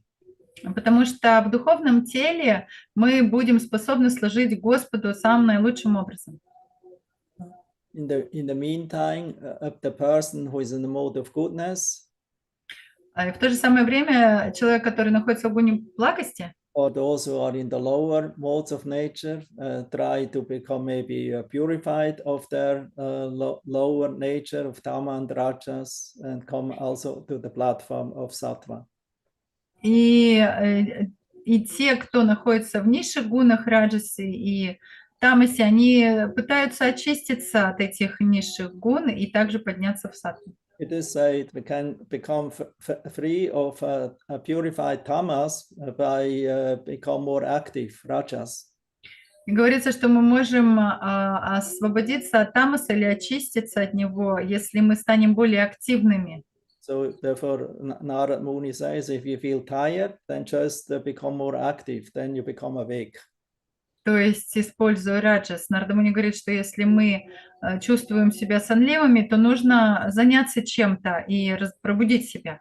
But the goal is not rajas, because rajas, if you don't purify it, it also leads to misery, because these modes are also interchanging, I would say, like colors mixing with each other, rajas with tamas. Но раджас, если его не очистить дальше, то он тоже может стать причиной страданий, потому что гуны, они все время меняются. So therefore, ultimately, rajas also have to become purified by associating with sattva qualities. Поэтому раджас, в конце концов, тоже нужно очистить благодаря общению с саттвой. As we have the saying, tell me with whom you associate or with whom you are in contact, then you become like that. Говорится, скажи мне, с кем вы общаетесь, и тогда вы станете таким же. You associate with fire, you become fiery. Если вы общаетесь с огнем, вы станете огненным. You associate with cold or ice and snow, then you become freezy like that. А если общаетесь с холодом, со снегом, со льдом, тогда вы тоже станете таким ледышкой.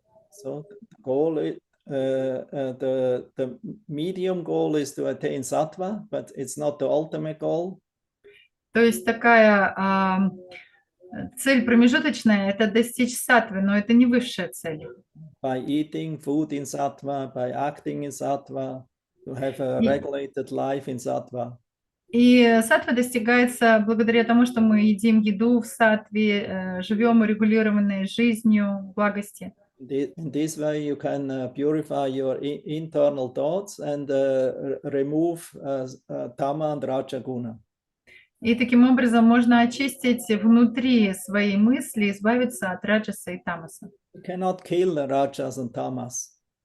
Мы не можем просто так взять и убить раджас и тамас. All these energies, rajas, tama, and sattva, they're always here around us, and inside and around us.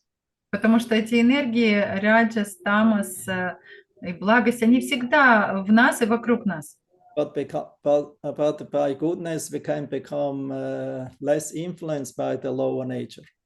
Но все-таки с помощью благости мы можем добиться того, что раджас и тамас на нас будут меньше и меньше влиять. But sattva is not the goal, because sattva is still also material nature. Но саттва для нас не является целью, потому что саттва все равно принадлежит к материальному миру. So therefore, ultimately, we have to come to Vishuddha sattva. oder Поэтому, в конце концов, мы должны Shuddha Sattva, подняться к шуда-саттве, вишудха-саттве, transcendental goodness.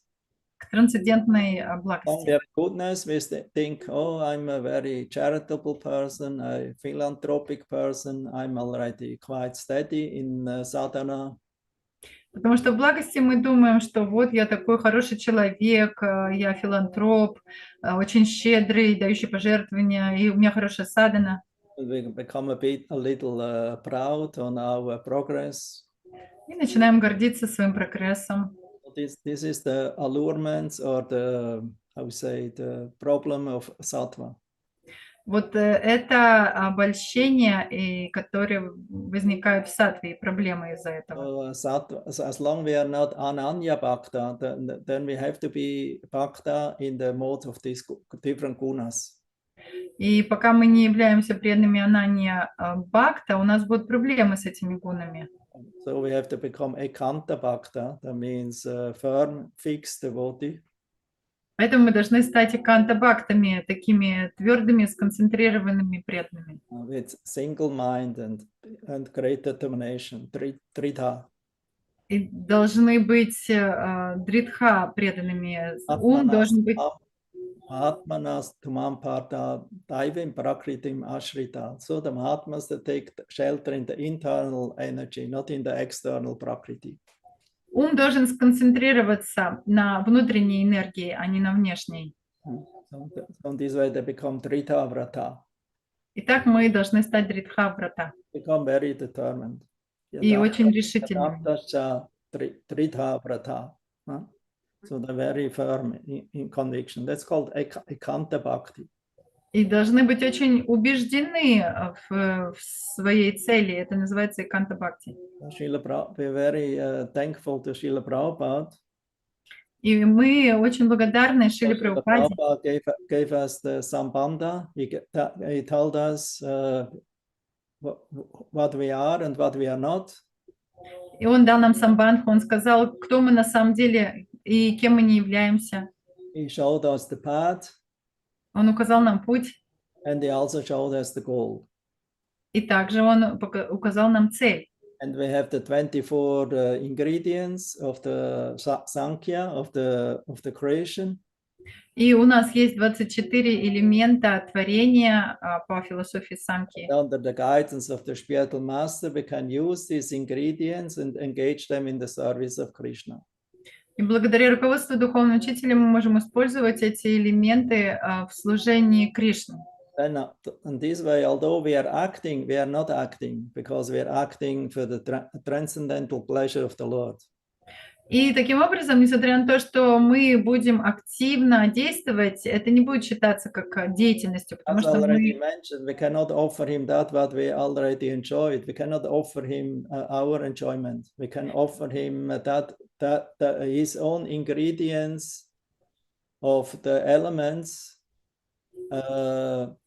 packed, how to say packed, you know, or of bhakti. And that the Lord accepts. То есть ради удовольствия Господа использовать. И как мы уже говорили, мы не можем предлагать Господу то, чем мы уже понаслаждались. Мы должны взять все эти элементы и предлагать Господу упакованными в преданное служение. In other words, Vishnu or Krishna doesn't like to enjoy material nature directly. Другими словами, Вишну или Кришна, ему не нравится наслаждаться просто самой материальной энергией. But if a devotee who lives in this material world, he has nothing else to offer to the Lord than these material ingredients supplied by him, and he produces nice foodstuffs and etc., building a temple, installing deities like that. Distributing books, driving and traveling for preaching. So this is for the pleasure of the Lord, and the Lord is supplying the facility for it, and we engage it in bhakti with the heart and with the devotion.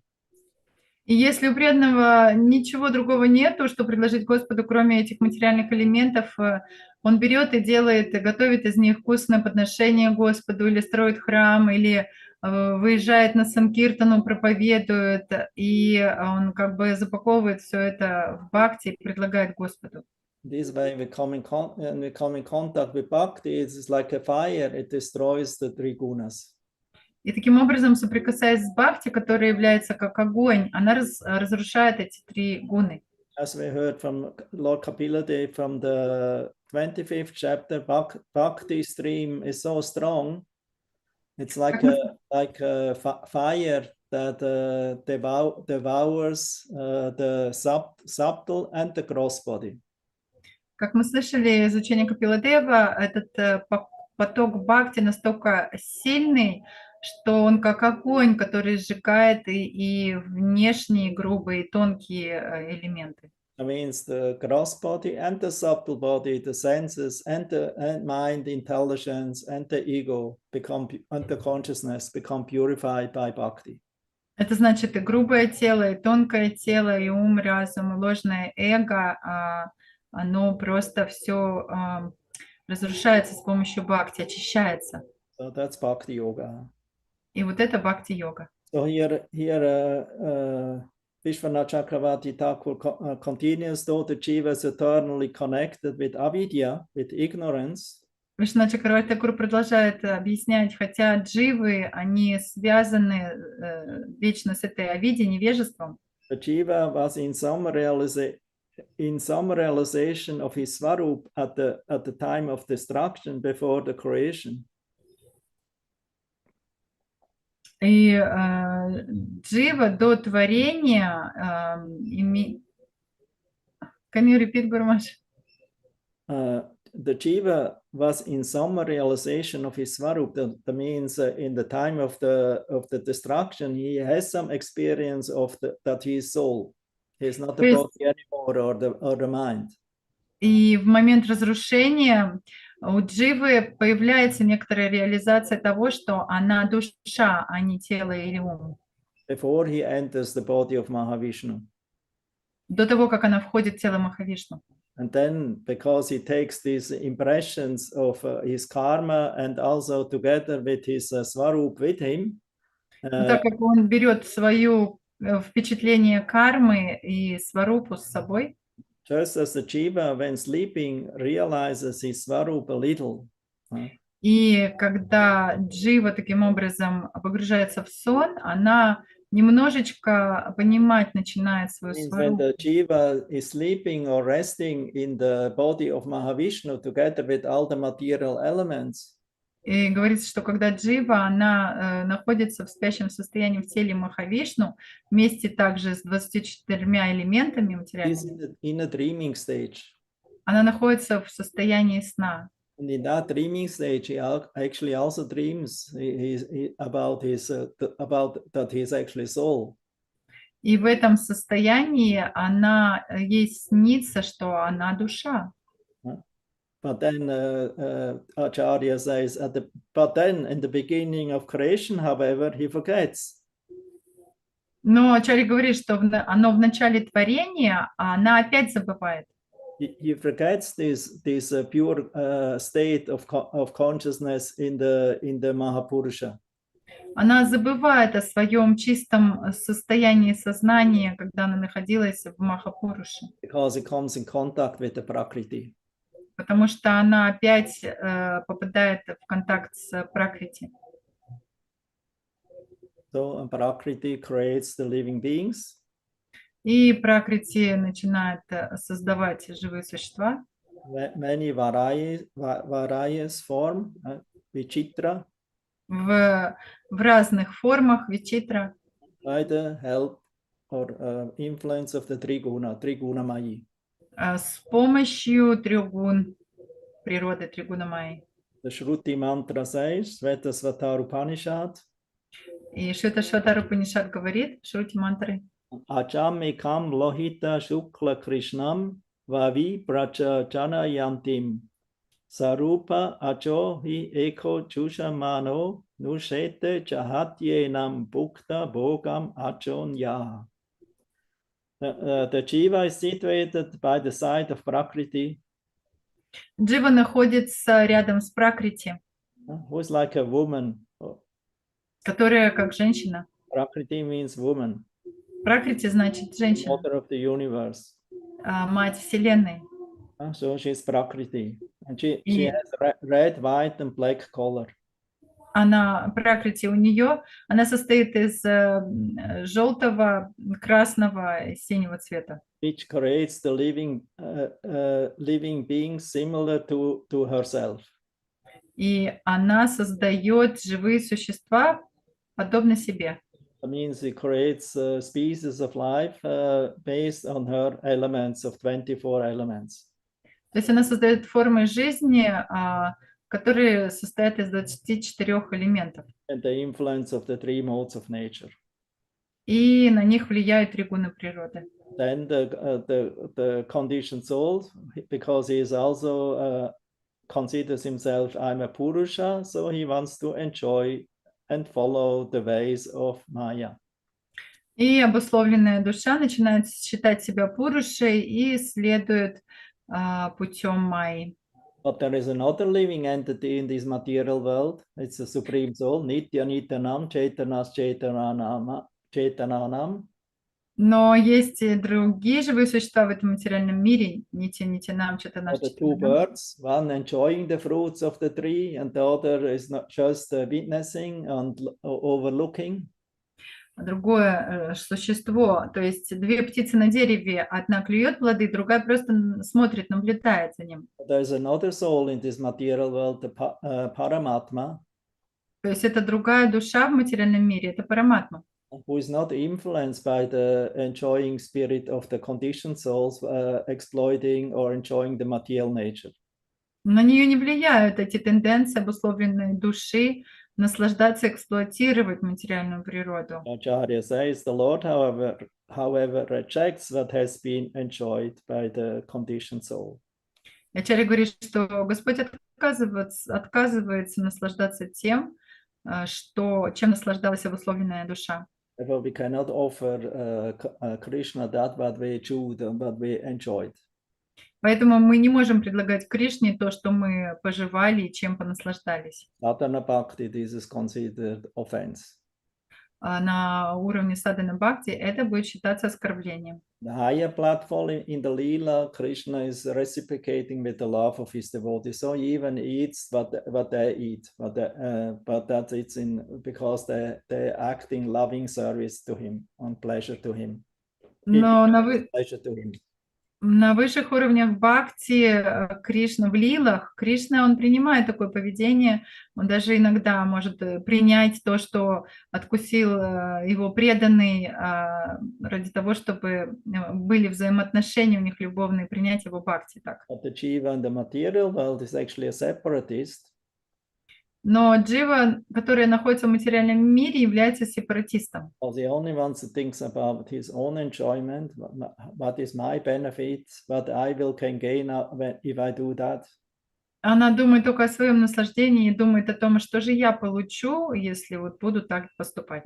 Therefore, he never comes to the idea to offer something to the Supreme Lord. Поэтому ей никогда не приходит в голову предложить это Верховному Господу. And even if he offers, the Lord is not accepting it. И даже если он предлагает Господу, Господь не принимает это. Because the Lord is not in need of anything. Потому что Господу вообще-то ничего не надо. He's Yagyabhuk. He only eats that what is offered in sacrifice, pure food to him. Он ягьябук, он принимает только то, что предлагается ему в чистых жертвоприношениях. He's not eager for our giving him our bhoga. И он не стремится вкусить наши бхоги. But if we offer him something with love and devotion, with bhakti, Но если мы предлагаем что-то ему с любовью и преданностью, с бхакти, then the Lord happily accepts. тогда Господь очень счастливо примет это. So that's the secret of bhakti. И в этом секрет бхакти. Krishna never accepts something from a sense enjoyer. Кришна никогда не будет принимать что-то от человека, который наслаждает чувства. He's not in need of that. Ему это не нужно. Every devotee means he's simple. He understands this is not my possession. It doesn't belongs to my papa. It belongs to my mama. И поэтому преданный, он не чувствует себя собственником, он не думает, что это принадлежит моему папе или маме. Sadhu is like a child, А саду, он как ребенок, always dependent on the mother and father. всегда зависит от папы или мамы. So therefore, this simplicity has to be there in the life of a devotee. И такая простота должна присутствовать в жизни преданного. To always be dependent on the maintainers of his life. Всегда быть зависимым от того, кто поддерживает его жизнь. And whatever such a child offers to his parents, they easily accept, even if it is polluted. И если ребенок что-то отдает своим родителям, предлагает им, они легко принимают, даже если это что-то не очень чистое, грязное. Even if it is not done in the proper ritual. И даже если он предлагает им, не совершив правильных ритуалов. But the materialists who want to make perfect rituals and chanting mantras and sacrifices and make big opulences, but they have no devotion, no bhakti. Vishnu or Krishna are not attracted to it. Но материалисты, даже если они все делают идеально выполняют ритуалы, но если нет преданности, Кришна не принимает этого. So therefore, Krishna is only attracted in bhakti, in the bhakti of a person who by the contact of bhaktas or the sadhus became bhakta. With them, Krishna likes to reciprocate. Кришна принимает только бхакти, только от тех, кто общается, соприкасается с чистыми бхактами, Кришне нравится что-то принимать. Therefore, that's his lila. И это его лила. So he creates this whole material dream theater just for the conditioned souls that ultimately they will become fried and frustrated of this dream theater and will cry out for the Lord and for the Lord's devotees, will become anxious to meet and by good arrangement and mercy of the Lord and the devotee, one will get this opportunity. И поэтому Господь творит этот мир снов, чтобы обусловленная душа, она ей прочувствовала всю эту боль этого мира, ей это все надоело, и она начала молиться Господу и ждать, когда же она встретится с преданными. That means to the end of this lecture here, we can say the Lord actually creates this material world, this whole big complicated machinery, just for the sake of the conditioned souls who are not related to him directly, to give them an opportunity to come in contact with him.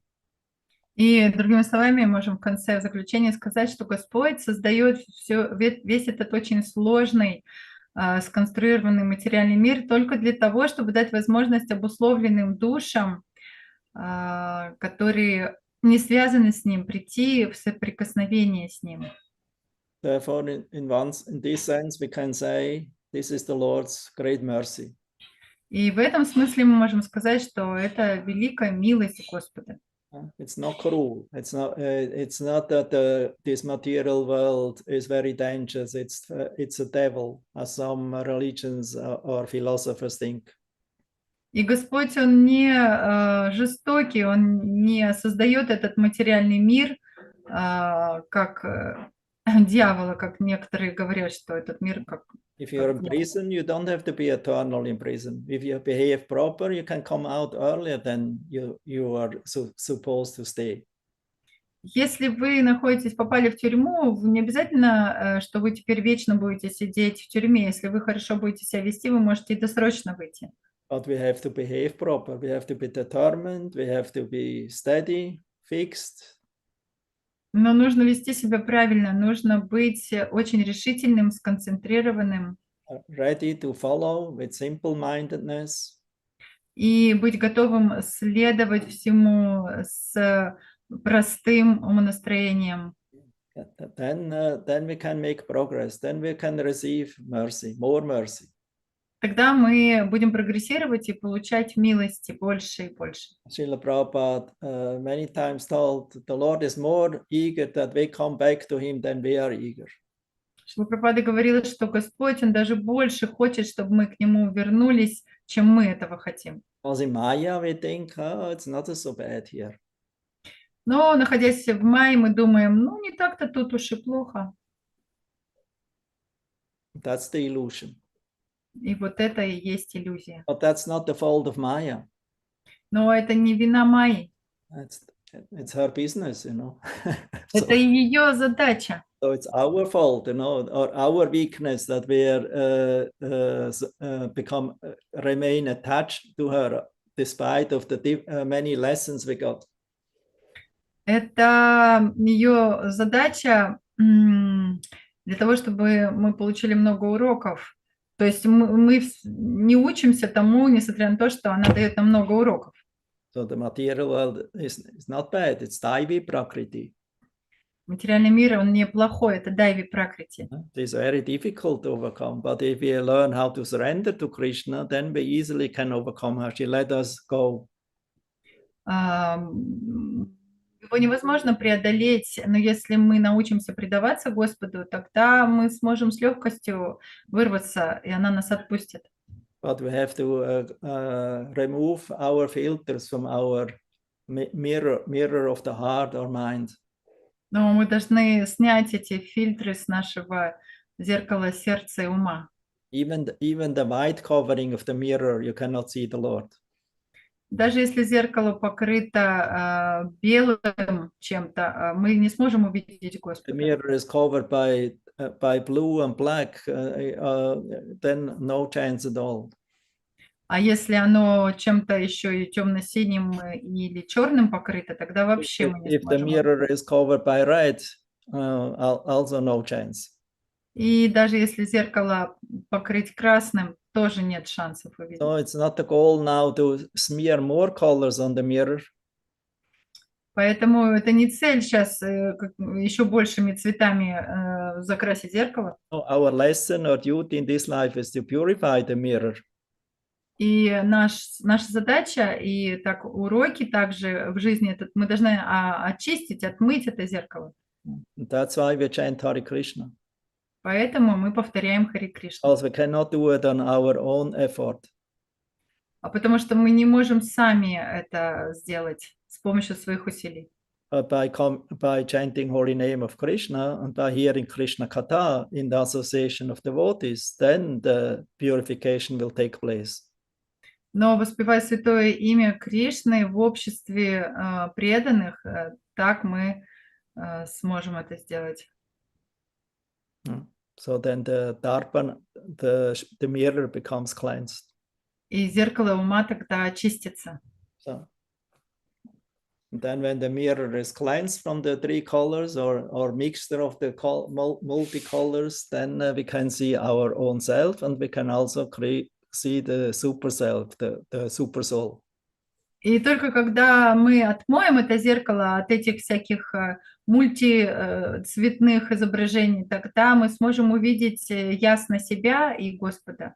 So the whole purpose of the universe is to give the living entities a chance to become purified by coming in contact with devotees who appear in this world and also with the avatars who come. И задача всего этого гигантского творения в том, чтобы живое существо очистилось и начало общаться, соприкасаться с преданными Господа, и также с самим Господом. 6 kinds of avatars. И, Seven. И есть 7 разных видов аватар. First one, the Purusha avatars. Первый Пуруша-аватары. The second one, the Guna avatars. Потом идут Гуна-аватары. The third one, the Manvantara avatars. Потом Манвантара-аватары. The fourth one, the Yuga avatars. Потом Юга-аватары. And the fifth one, Lila avatars. А пятый это Лила-аватары. And the sixth one, Purusha, Lila.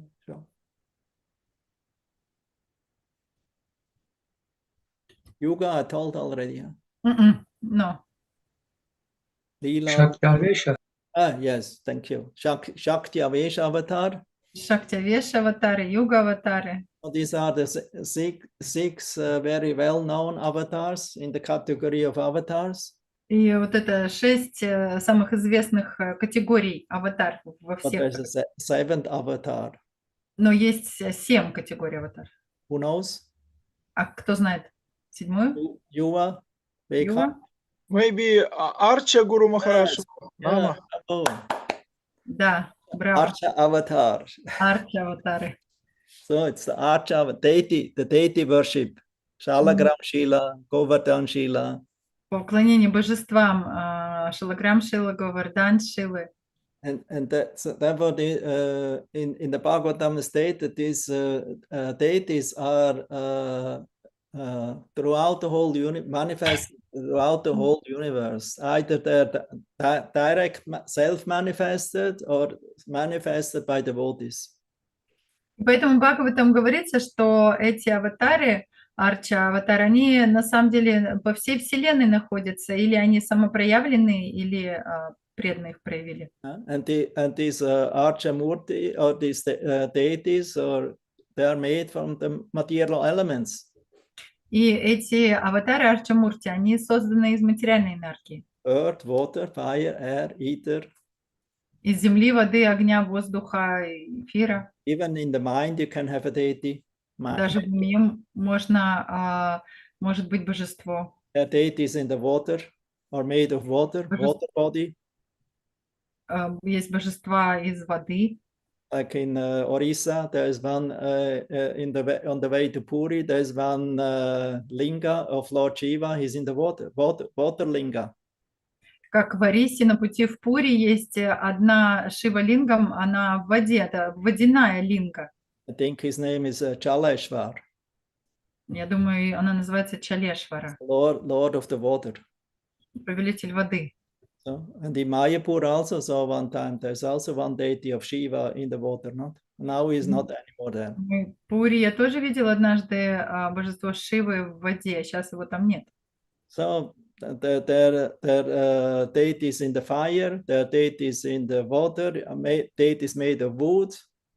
Божества есть в огне, божества из дерева. Like Daru Brahman, Lord Jagannath. Дару Браман, Господь Джаганнат. Then we have deities made of paint, colors. Божества, созданные из красок, картины. Deities made of earth, clay and sand. Из земли, глины и песка есть божества. So in this way we have different deities made of the material elements, but because they are, I would say, charged and with mantras, with prana pratishta. И таким образом разные божества есть созданные из материальных элементов, и они призываются мантрами в процессе And the Lord who is already there, because he is everywhere in all the elements. И Господь, который уже там присутствует, так как Он присутствует во всех элементах, So he becomes manifest and he accepts our worship of the Bhakta. Он проявляется и начинает принимать поклонение своего преданного бхакты. So therefore, this process of deity worship is very powerful. Поэтому этот процесс поклонения божествам очень могущественен. It's not only here on the earth, it's in lower planets, in higher planets, everywhere they have such kind of deities and shilas of the Lord, what they worship. Это и не только эти божества находятся на этой планете, они во всех других местах и планетах находятся, и не только в воде Шилы. And besides of that, the Lord comes, visits every universe. И кроме этого, Господь приходит в каждую вселенную. As avatar, as Lila avatar, as Krishna, Rama, Nisingha, Vamana.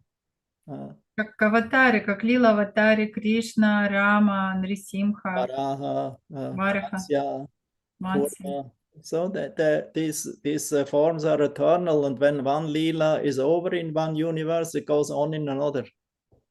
И эти формы вечные, когда одна лила заканчивается в одной вселенной, она начинается в другой. Therefore, Krishna and Ram Lila are called eternal, Nitya.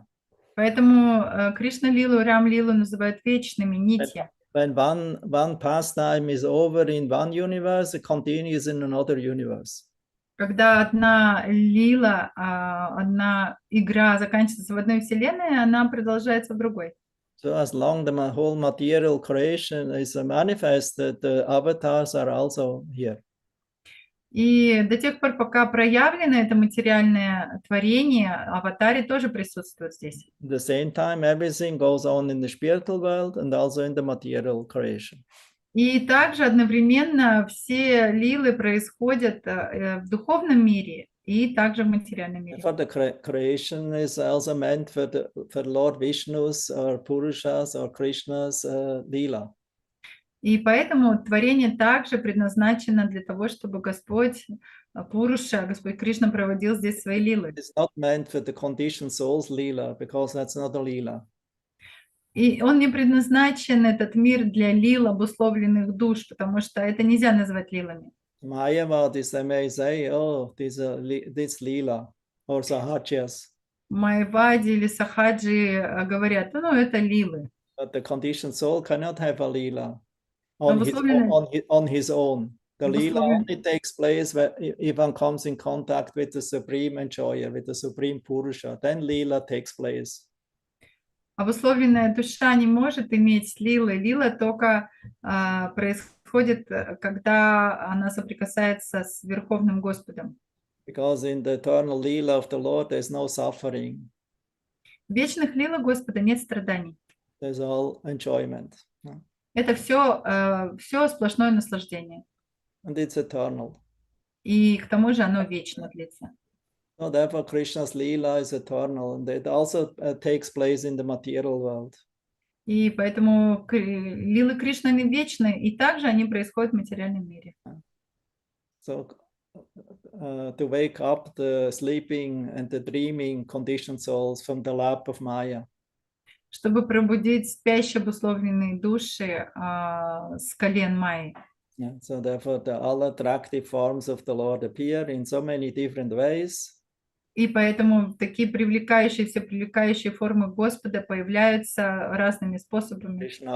Krishna also sends his Shakti Avesh avatars or his empowered devotees. Кришна также посылает Шакти-Авеш аватары своих уполномоченных преданных. And by somehow or other coming in contact with these forms and with the devotees, then the life of the conditioned soul becomes fortunate. И если так или иначе обусловленная душа соприкасается с этими формами Господа или с его преданными, его жизнь становится очень удачной. It means from an unauspicious place becomes an auspicious place. И это место из неблагоприятного превращается в очень благоприятное. So this is the great, wonderful and great opportunity we all have. И это прекрасная, великая возможность, которая есть у нас всех. Please don't waste it, don't take it easy. Не теряйте эту возможность, не относитесь к ней легкомысленно, не упускайте ее. Go for it and increase your devotion and love to Krishna more and more.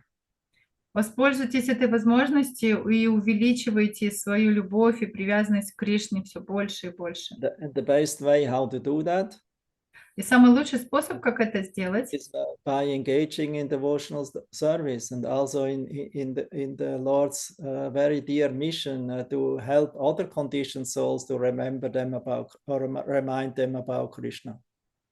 это заниматься преданным служением Господу и вовлекаться в миссию Господа, напоминая другим обусловленным душам о Господе. That's the best way how one become dear to Krishna. И это самый лучший способ, как можно стать дорогим Кришне. By bringing others near to his lotus feet.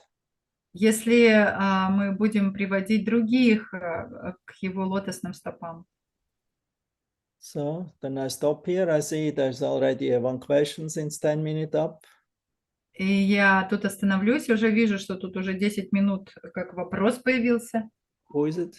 Шраванам Киртаном.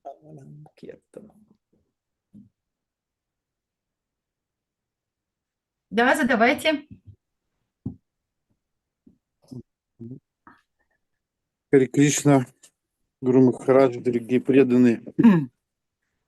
Ну вот было затронуто как падение, момент падения Дживы. И тем не менее, да, их называют Нитья Бадха, то есть вечно, ну, нас называют Нитья Бадха. И почему вообще вот этот вопрос, он вызывает какие-то разногласия? Ведь там, ну, в конечном счете, это же все равно надо заниматься преданным служением. Я не знаю, понятно я спросил? Hare Krishna Guru Maharaj, so you touch the topic of falling of living entity, and we call Nitya Bada conditioned souls. So why this sometime devotees getting some different opinions and quarreling about this? Because anyway we have to in any case perform devotional service, no other way. So why devotees getting in this quarreling and arguing? Quarreling about what? About how Jiva came to material world, about the falling of Jiva. This question was also given from Uddhava to Krishna. Этот вопрос задал Удава Кришне. Why there's different opinions and philosophies in this world? Почему существуют разные мнения, разные философии в этом мире? So Krishna says they're actually all right. Everyone of them right according to their perspective. И Кришна сказал, что на самом деле они все правы с той точки зрения, со своей точки зрения. So we don't have to quarrel about it, and oh, my opinion is better than their opinion. То есть они видят все со своей точки зрения, поэтому не нужно слишком спорить об этом, что моя точка зрения лучше, чем твоя. One thing is clear, now we are in this material world, isn't it? Одно ясно, что вот сейчас мы в материальном мире, не правда ли? How we felt, all acharyas, actually, if our acharyas say it's so long, it's since time immemorial, and we are known as Nitya Bada, so it's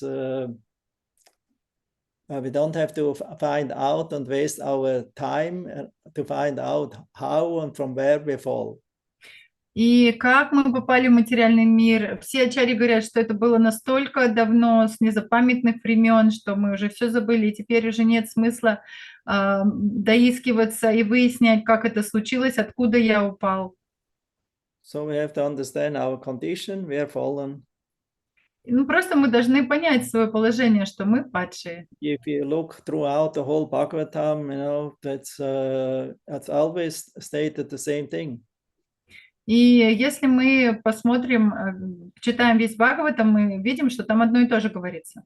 Maybe in some commentary they stated, you know, that we came from the spiritual world, and also our slogan is back home, back to Godhead. Может, конечно, в каких-то комментариях говорится, что мы пришли из духовного мира, и наш лозунг – это вернуться обратно домой к Богу. So that's not wrong. Но это не является неправильным. Ultimately, everything comes from the Supreme Personality of Godhead. Потому что все изошло из Верховной Личности Бога. But it's not said that we come from the Lila. Но не говорится, что мы спустились из лил. Godhead, you know, it's Purusha is also Godhead. The Vishnu is Godhead. Godhead, то есть вернуться к Богу, Бог, Пуруша, он тоже Бог, и Вишну, он тоже Бог. Godhead, if you look in dictionary, Godhead means many gods. Если в словарь посмотреть, то там много есть богов. So there are many forms of God. То есть есть много форм Бога.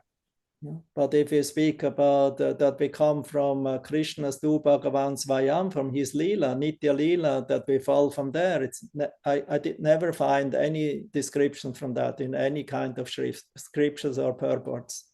Sorry. Но если мы говорим о Кришне, о Верховном Господе, Кришнасту Бхагаван Сваям, то я нигде не читал, что мы упали именно вот с лил, с его лил, извините. And also in Lord Chaitanya's teachings, to Sanatana Goswami, he says there are 3/4 of living entities who are always remain in the spiritual world. They never come to this world. That means they remain there. And 1/4, they are marginal jivas. И также в учении Санатани Госвами Господь Чайтанья из Чайтанья Чаритамриты, он объясняет ему, что 3/4 количества живых существ, они никогда не приходят в материальный мир, они там всегда остаются в духовном мире, и только 1/4 пограничной энергии является. So originally the marginal jivas, they're also the Lord's energy, so they also belong to Godhead. И изначально эта пограничная энергия, она тоже энергия Господа, она принадлежит Господу. And as we heard by Vishwanath Chakravarti Thakur, they have some in the unmanifested stage. They have some in the dream. They have some awareness about their swarup, as Jivera swarup. И как мы читали у Вишваната Чакраварти Тхакура, что когда дживы пребывают в состоянии сна в теле Махавишну, они немного осведомлены, им снится это своя форма, они немного понимают свою форму. But because they still carry their subtle program of karma with them, unmanifested karma. Духовную форму. Но так как они все равно в тонкой форме все еще хранят в непроявленном состоянии свою карму, So that they take birth again. поэтому они рождаются снова. According to the previous karmas, they take birth again. В соответствии со своей прошлой кармой они снова рождаются. One has to take birth again and again, as long we are not coming to the process of the bhakti and become free of influence of gunas. Им приходится рождаться снова и снова до тех пор, пока они не примут процесс бхакти, который освобождает от гун. So therefore, the statement that we come from Godhead is not wrong, but this depends from which place from Godhead we come. И поэтому это утверждение, что мы пришли и зашли из Бога, это не что-то неправильное, но от какого Бога? And it cannot become from the lila. И это никак не может быть, что из лил мы пришли. Because if we all felt millions of uncountable living entities in uncountable millions of universes come from the lila from Krishna, something must be wrong there. Потому что если миллионы живых существ в этой вселенной и в безграничных вселенных, миллиарды живых существ, и все упали с лил, то значит что-то там не так идет. So it is clear, living entity is an eternal part and parcel of the Lord. It's Chit Shakti. И это ясно, что живое существо – неотъемлемая частичка Господа, относящаяся к энергии Чит. Also Chit Purusha, because it's part and parcel. А также Чит Пуруша, так как она неотъемлемая частица. But somehow or other has free will, because the Lord gives free will, otherwise there's no love. Но Господь дает ей свободу воли, а если нет свободы воли, то не может быть и любви. So he's not forcing anyone, to love him. And to Господь никого не заставляет любить его. Understand? Понятно? Shravanam Kirtanam, you agree? Or you understand at least? Вы согласны? Вы, по крайней мере, понимаете это? Yes. Yes. No way. Ну, либо Вишну, либо Кришна, я не знаю, кто-то, все равно какие-то пуруши, аватары, или кто-то, Хари Кришна. Что вы имеете в виду? В любом случае надо продвигаться к Кришне. Слышно, да, я в наушнике. Anyway, we have to go to Krishna. We have to. Yeah. Now we have the invitation. That's very rare. Even in Satya Yuga, this was not very clear. It was not easy to attain Krishna because Krishna is Goya. It's very secret. It's very confidential. Да, сейчас нам дали приглашение к Кришне, потому что даже в Сатья-югу было очень сложно разобраться, кто есть кто, и о Кришне мало было известно, он гухья. Because Maha Mantra in Satya Yuga was Om, Pranava Omkar. И потому что в Сатья-югу Махамантрой была пранава Омкара. So that means everyone was a yogi, was in meditation, and with Om you can attain liberation or Vaikuntha. Все были йогами, погружались в медитацию, и с помощью этой йоги они могли отправиться на Вайкунтху. But by chanting Omkara, Pranama Omkara, you cannot attain lotus feet of Krishna. Но воспевая пранаву Омкару, вы не можете достичь лотосных стоп Кришны. That we have to chant directly his holy name. Для этого нужно повторять его непосредственные святые имена. Hare Krishna mantra or any Krishna mantras. Хари Кришна мантру или другую любую Кришна мантру. And if you are attracted to Lord Ramachandra, you chant Ram Nam. А если вам нравится Господь Рамачандра, тогда вам надо If you are повторять attracted to Nrsimha, Рам, you chant Nrsimhadev Mahamantra. Махамантру Рама. А если вам нравится Нрисимха, то Махамантру Нрисимхи. Mantra what they chant in Mayapur. Эту мантру, которую повторяют в Майяпуре. Ugra Vira Mahavishnu, Chvalantam Sarvatumukam, Nisingam Vishanam Badram, Ritum Namamiham. So that's the Mahamantra for Nrsimhadev. Вот это Махамантра Нрисимхадева. The Mahamantra for Dvapara Yuga was the mantra was given by Narad Muni with Om Namo Bhagavate Vasudevaya. А Махамантра в Двапара-югу была дана Нарадамуни, Ом Намо Бхагавате Васудевая. For the chanting of the Chaturvyuha mantra. И также они воспевали Чатурвьюха мантру.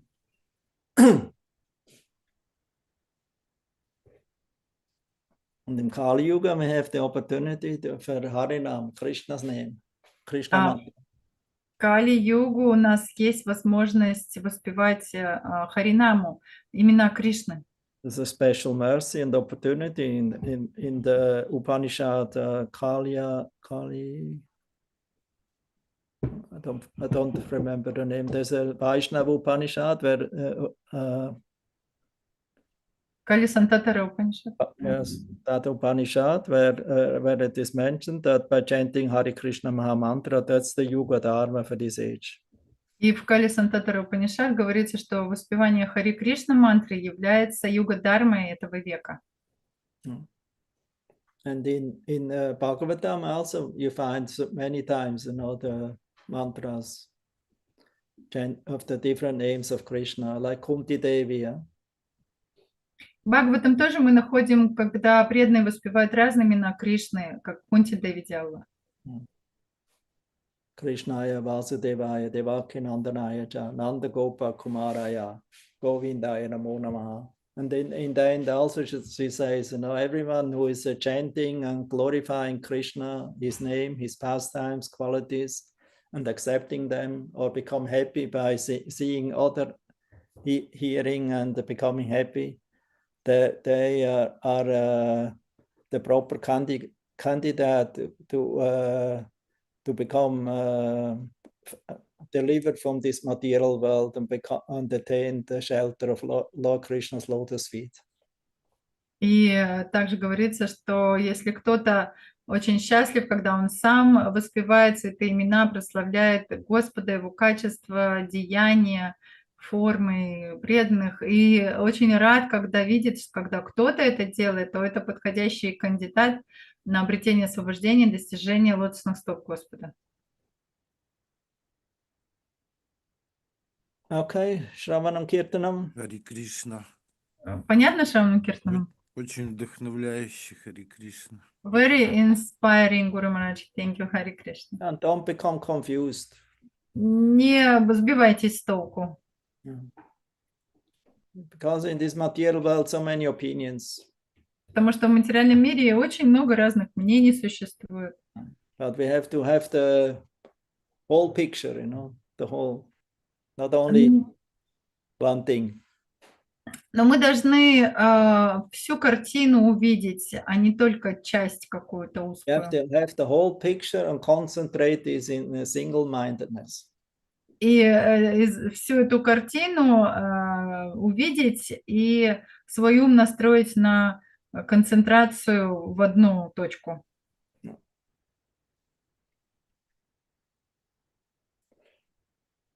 Good, another question we have here. Еще вопросы. Radhika Prasad, you had a hand up. Радика, вы? У вас рука? Now she disappeared. Please accept my humble obeisances. Yes, somehow I didn't learn perfectly to How to use it. how to use it. In the middle, the heart. Yes, yes. I also learned only short time ago. Радика говорит, да, я пока не научилась, как там правильно использовать. Гуру говорит, да, я тоже недавно только научился. Guru Maharaj, I have a similar question, but more technically. When I was reading also issue about Nityanandaram,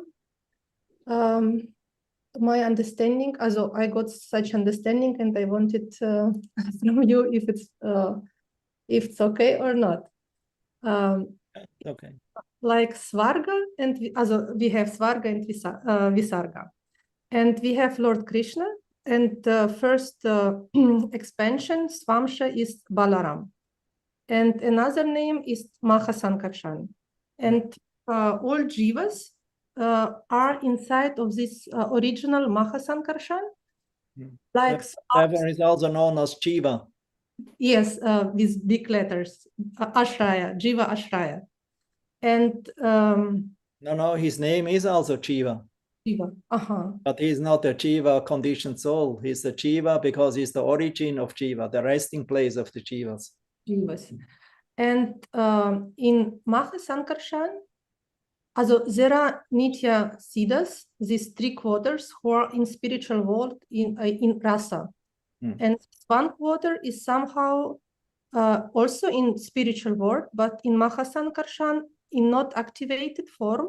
Yep. And we have opportunity to activate our spiritual nature or our material nature. Because of it, we are called Tatasha Shakti. And if we get this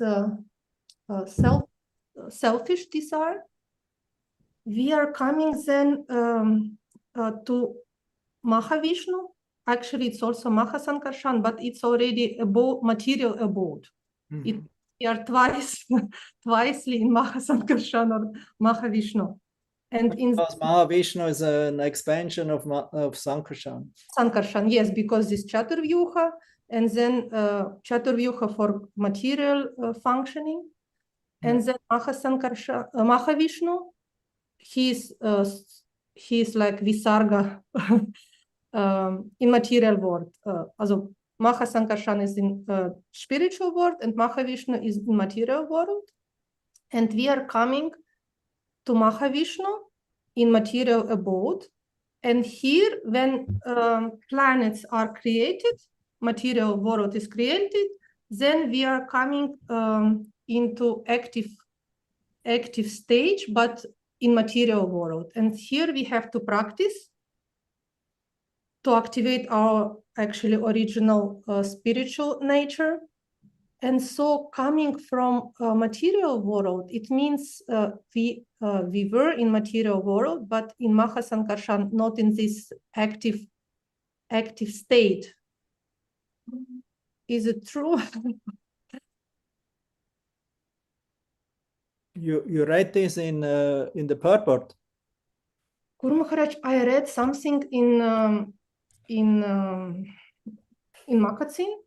Then I was listening from you, and about Nityananda, about this Mahasankarshan, and then Mahavishnu. So I made these conclusions, which are logical for me. Combination. But I want to ask if it's not my logic.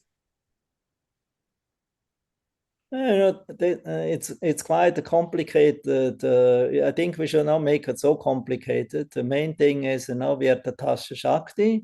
We have the choice either to join Krishna's to become attracted to Krishna. But Krishna left us this choice out of his causeless love and mercy. But then the Jiva have then also the opportunity, because they're Tatashta, they're on the borderline to the material and spiritual world. So, but then they, on the other side is this Maya, this very attractive woman with 3 colors. The 3-colored woman, very attractive, very beautiful. She's not a transcendental Prakriti, what Gop Kumar met on the 8th covering of the universe. That's the transcendental one. That's pure. But there's an expansion of her, and her job is like attracting the conditioned soul, because the conditioned soul, we recently just also spoke about it. With Gauranga Priya, we're speaking a lot about this. Then about this situation, that actually in the beginning the soul is not conscious about the fall, because from that platform, from the Chit platform, is no material. It's everything the abode of the Lord, also the material world, and because it is subtle, it's not cross manifested. So it becomes very much attracted to this Maya, who looks like Krishna. She also has a dark form, bluish, Nila Shakti. She is bluish. She looks like Krishna. She attracts and the Jiva, because the Jiva, if he is not fixed in his relationship, because he is marginal and he has no master, so he feels attracted to the mistress, Maya, and she smiles at them. No, she doesn't show them the misery. The misery only starts gradually by coming more and more from the higher Shuddha Sattva, from the Sattva platform to Rajas and Tamas. And the more we come down to the Earth atmosphere where we now, it becomes more gross. Higher planets, more subtle. Above that, even more subtle. Svarga is subtle, Brahmaloka is even more subtle. And above that is even more subtle. These 8 elements, these coverings, of around the universe. So therefore the fall of the soul, the coming in contact with material nature, is very subtle. It's as described here. The word, what is it mentioned? Sorry, I have to look.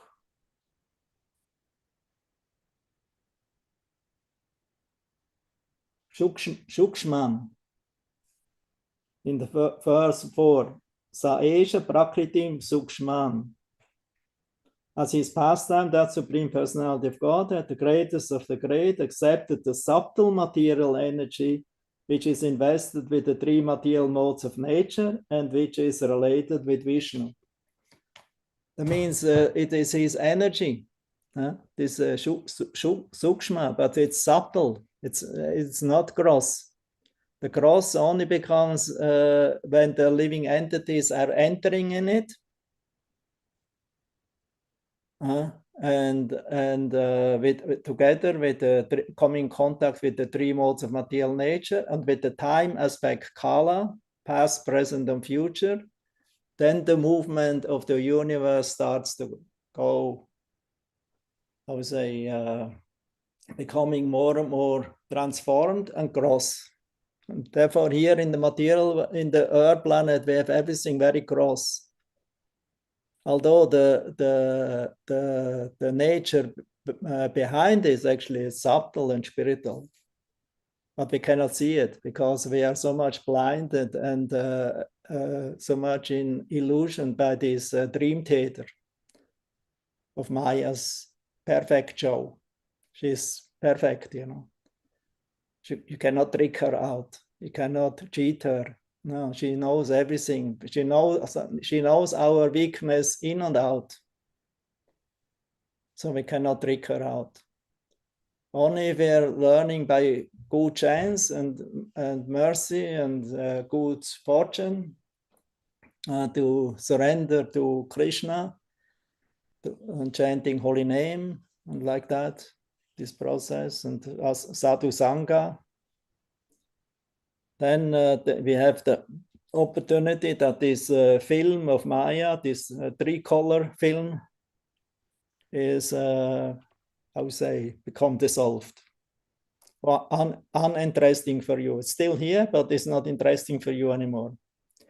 So in other words, it's like a negative. A photograph is first comes from the negative. Negative is black-white. And the picture, what you see in it, you cannot actually define as topsy-turvy. It's like changed. So, but if the photographer brings it to his laboratorium of development, I don't know nowadays, previously it was like that. So they, by some complicated procedure, they make from the negative a positive. And therefore the black-white negative, where everything is like this, becomes like that and becomes colorful. And we think, wow, beautiful. Look, this beautiful picture. But who made actually this picture? It's the Supreme Lord with his energy, who created this multiplied Vichitra and Vichitra picture of this material creation, very colorful, with trees and mountains and so many different wonderful colors and people and so many wonderful things are going on. And the living entity becomes somehow attracted to this kind of picture and forgets his eternal nature as in relation to Krishna, as a potential servant. He's not a servant of Krishna. He only has the potentiality to be a servant of Krishna. But that he forgets. Therefore, instead to become a servant of Krishna, becomes a servant of Maya. Makes this clear? Yes, Guru Maharaj, yes. And this example, this negative and positive is amazing. It's really like this. Thank you. Thank you. Okay. So I guess the translator cannot repeat everything. Huh? Maybe you can give a summary. I don't think so, Guru Maharaj. It was so many things. Maybe after we can. Maybe Radhika, if she remembers better. Or you maybe like? Or you can give the example of the picture with the. Yes, yes, I can. Yes, you can give. Гуру Махарадж говорил, что подобно вот как раньше делали фотографии, и сначала был негатив. И в этом негативе оно просто черно-белая картинка, и на самом деле на этом негативе все как бы зеркально отображено наоборот. И материальный мир, он подобен вот этому негативу. То есть вроде бы прообраз есть, но нет ни красок, и плюс вот это вот зеркальное отображение, то есть как, ну, сверх наглого, можно сказать. Но когда фотограф приходит в свою лабораторию и проявляет этот негатив, он становится, позитив называется его, вот, то все проявляется краски, поворачивается фотография, как бы изображение правильным образом, не как зеркальное отражение. Вот. И Гуру Махарадж говорит, проявляются все горы, цвета, краски. И вот и у нас как бы такой эффект вау. и что духовный мир, он вот, или понимание духовного мира, оно подобно вот проявлению вот этого негатива, как он в позитив превращается, и наше сознание, вот этот эффект как бы вау, что надо же, оказывается, вот оно как все, а было просто скрыто майей от нас, и мы видели только негатив. And then you can also explain that everything comes from the subtle to the gross. The contact with the material nature in the beginning, the jiva doesn't feel, oh, I will now go through an adventure of misery and a hellish kind of life. He thinks I can enjoy here. I can be directly a purusha here, not a servant. Yes. Гуру Махарадж еще говорил, что вот это как бы падение дживы, или как ее соприкосновение с материальной природой, оно не такое, что хопс и упал в самые низы и сразу страдания. Оно с самого верху начинается, и майя улыбается сначала, и все так дживе кажется прекрасным, и верхние, как бы верхние планеты материального мира, даже Брахма-лока, вот ниже, там все прекрасно еще, там нет вот таких грубых страданий, нет вот этого всего неприглядного. Вот. Но чем ниже душа спускается, и у души у нее есть вот эта иллюзия, что я сюда иду-то как наслаждающийся, я здесь буду наслаждаться, не то, что я здесь буду страдать. А потом, чем ниже спускается, тем больше и больше проявляется вот эта неприглядность материального мира, и все больше там раджа-гуны, тама-гуны, и, соответственно, страданий проявляется. Yes. So gradually we come from sattva through the agitation, or how to say, catalysator of rajas. You actually become more and more covered of your identity of chit, svarup, and you do the influence of the passion. You forget your chit identity and act according to the nature of the prakriti, and not according to the nature of the spiritual world. So you become an imitator, or practically a servant of the prakriti. That means not chit shakti, but achit. Achit means not spiritual. Prakriti. Prakriti in the spiritual world is spiritual. It's Mula Prakriti. That's like Durga, the original form of Durga, and Prakriti is transcendental. It's one of the 16 energies of Lord Vishnu. But when it acts in this material world, it transforms. Prakriti transforms itself, and becomes a material energy, and accepts these three modes of material nature with it. This Trigunamayi, who is actually coming also from Vishnu, but Vishnu is not attracted by these three gunas, but still they come from him, from his Tadakshati, through his eyes, through he looking over it. So the three gunas together with the jivas become manifested on the time factor. And in this way, the material world starts to move.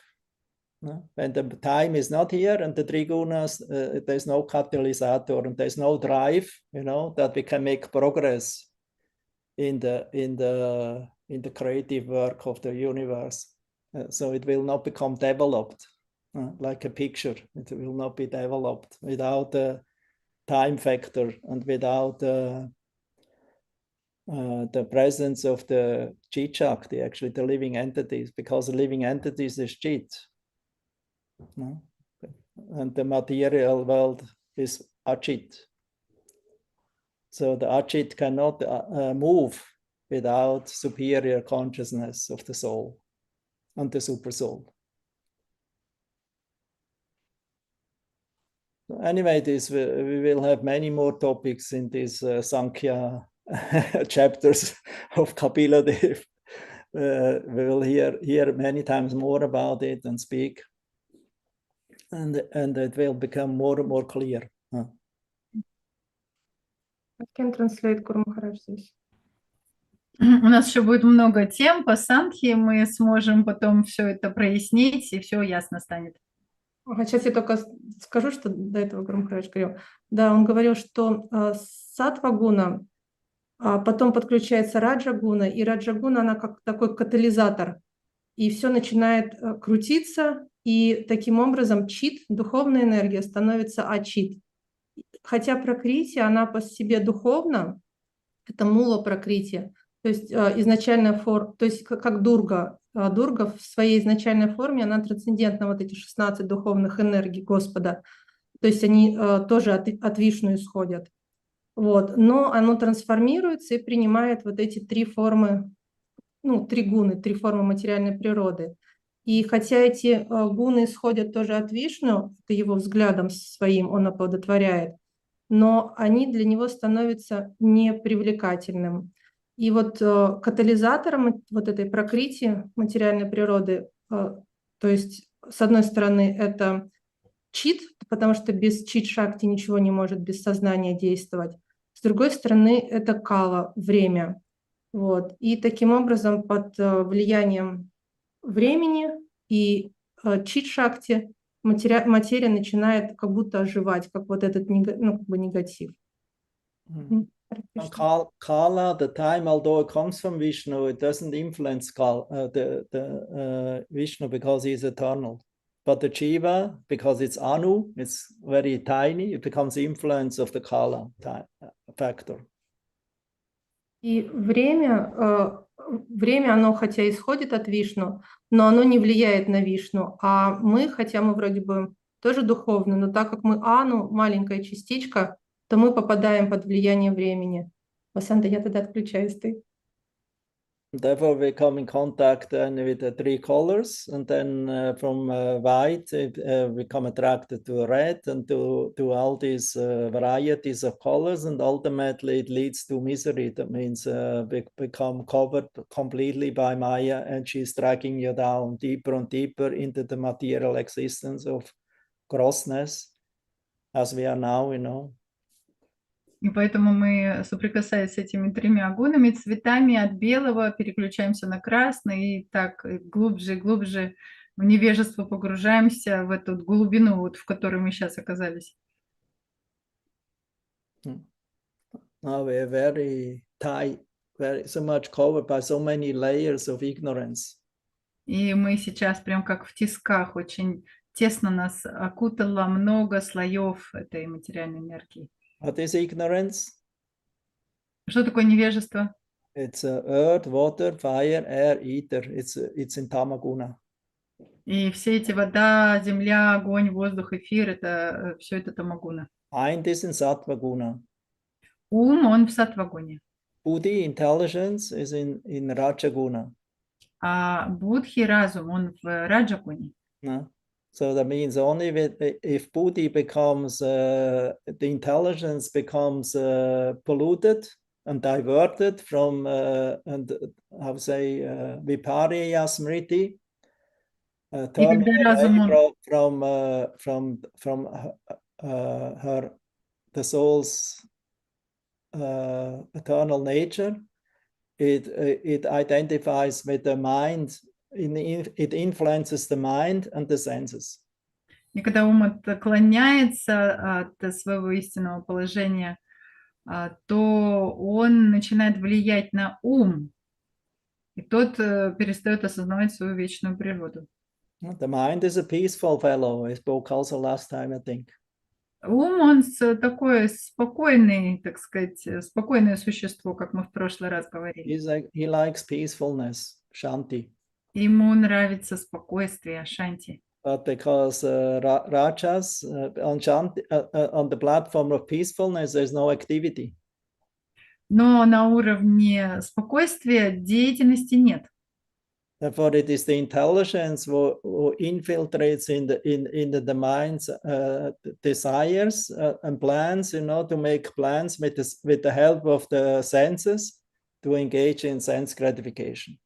И поэтому это разум, также с помощью чувств, они зафильтровывают ум, и чтобы он был способен заниматься всякими чувственными наслаждениями. So when Arjuna asked Krishna, what is the enemy number one? И Арджуна спрашивает у Кришны, а что является, кто это враг номер один? Krishna told him it's karma, it's lust. Кришна сказал, это кама, это вожделение. And then Arjuna, he was a warrior. He wanted to know where is the lust that I can kill it. И так как Арджуна, он был воином, он спросил, а где это вожделение находится, чтобы я его убить мог? And Krishna was laughing. А Кришна засмеялся. Oh, this lust is in several places. It's everywhere. It's in the mind, it's in the intellect, and it's in the senses. А Кришна говорит, а он во многих местах, и в уме, и в разуме, и в чувствах. It's outside of you and inside of you, everywhere. И внутри тебя, и вне тебя, оно везде. Spreading everywhere. So how you want to kill this lust? Оно везде, так сказать, находится, и как же ты теперь его убьешь?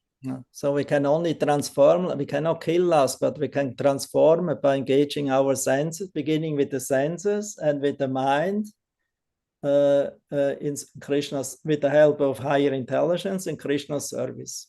И мы не можем убить вожделение, мы можем только трансформировать его с помощью чувств и ума, которые под влиянием высшего разума будут заниматься бхакти-йогой. And lust will transform into love, in prema. И тогда это вожделение трансформируется в прему. So that's the secret. We don't have to kill lust.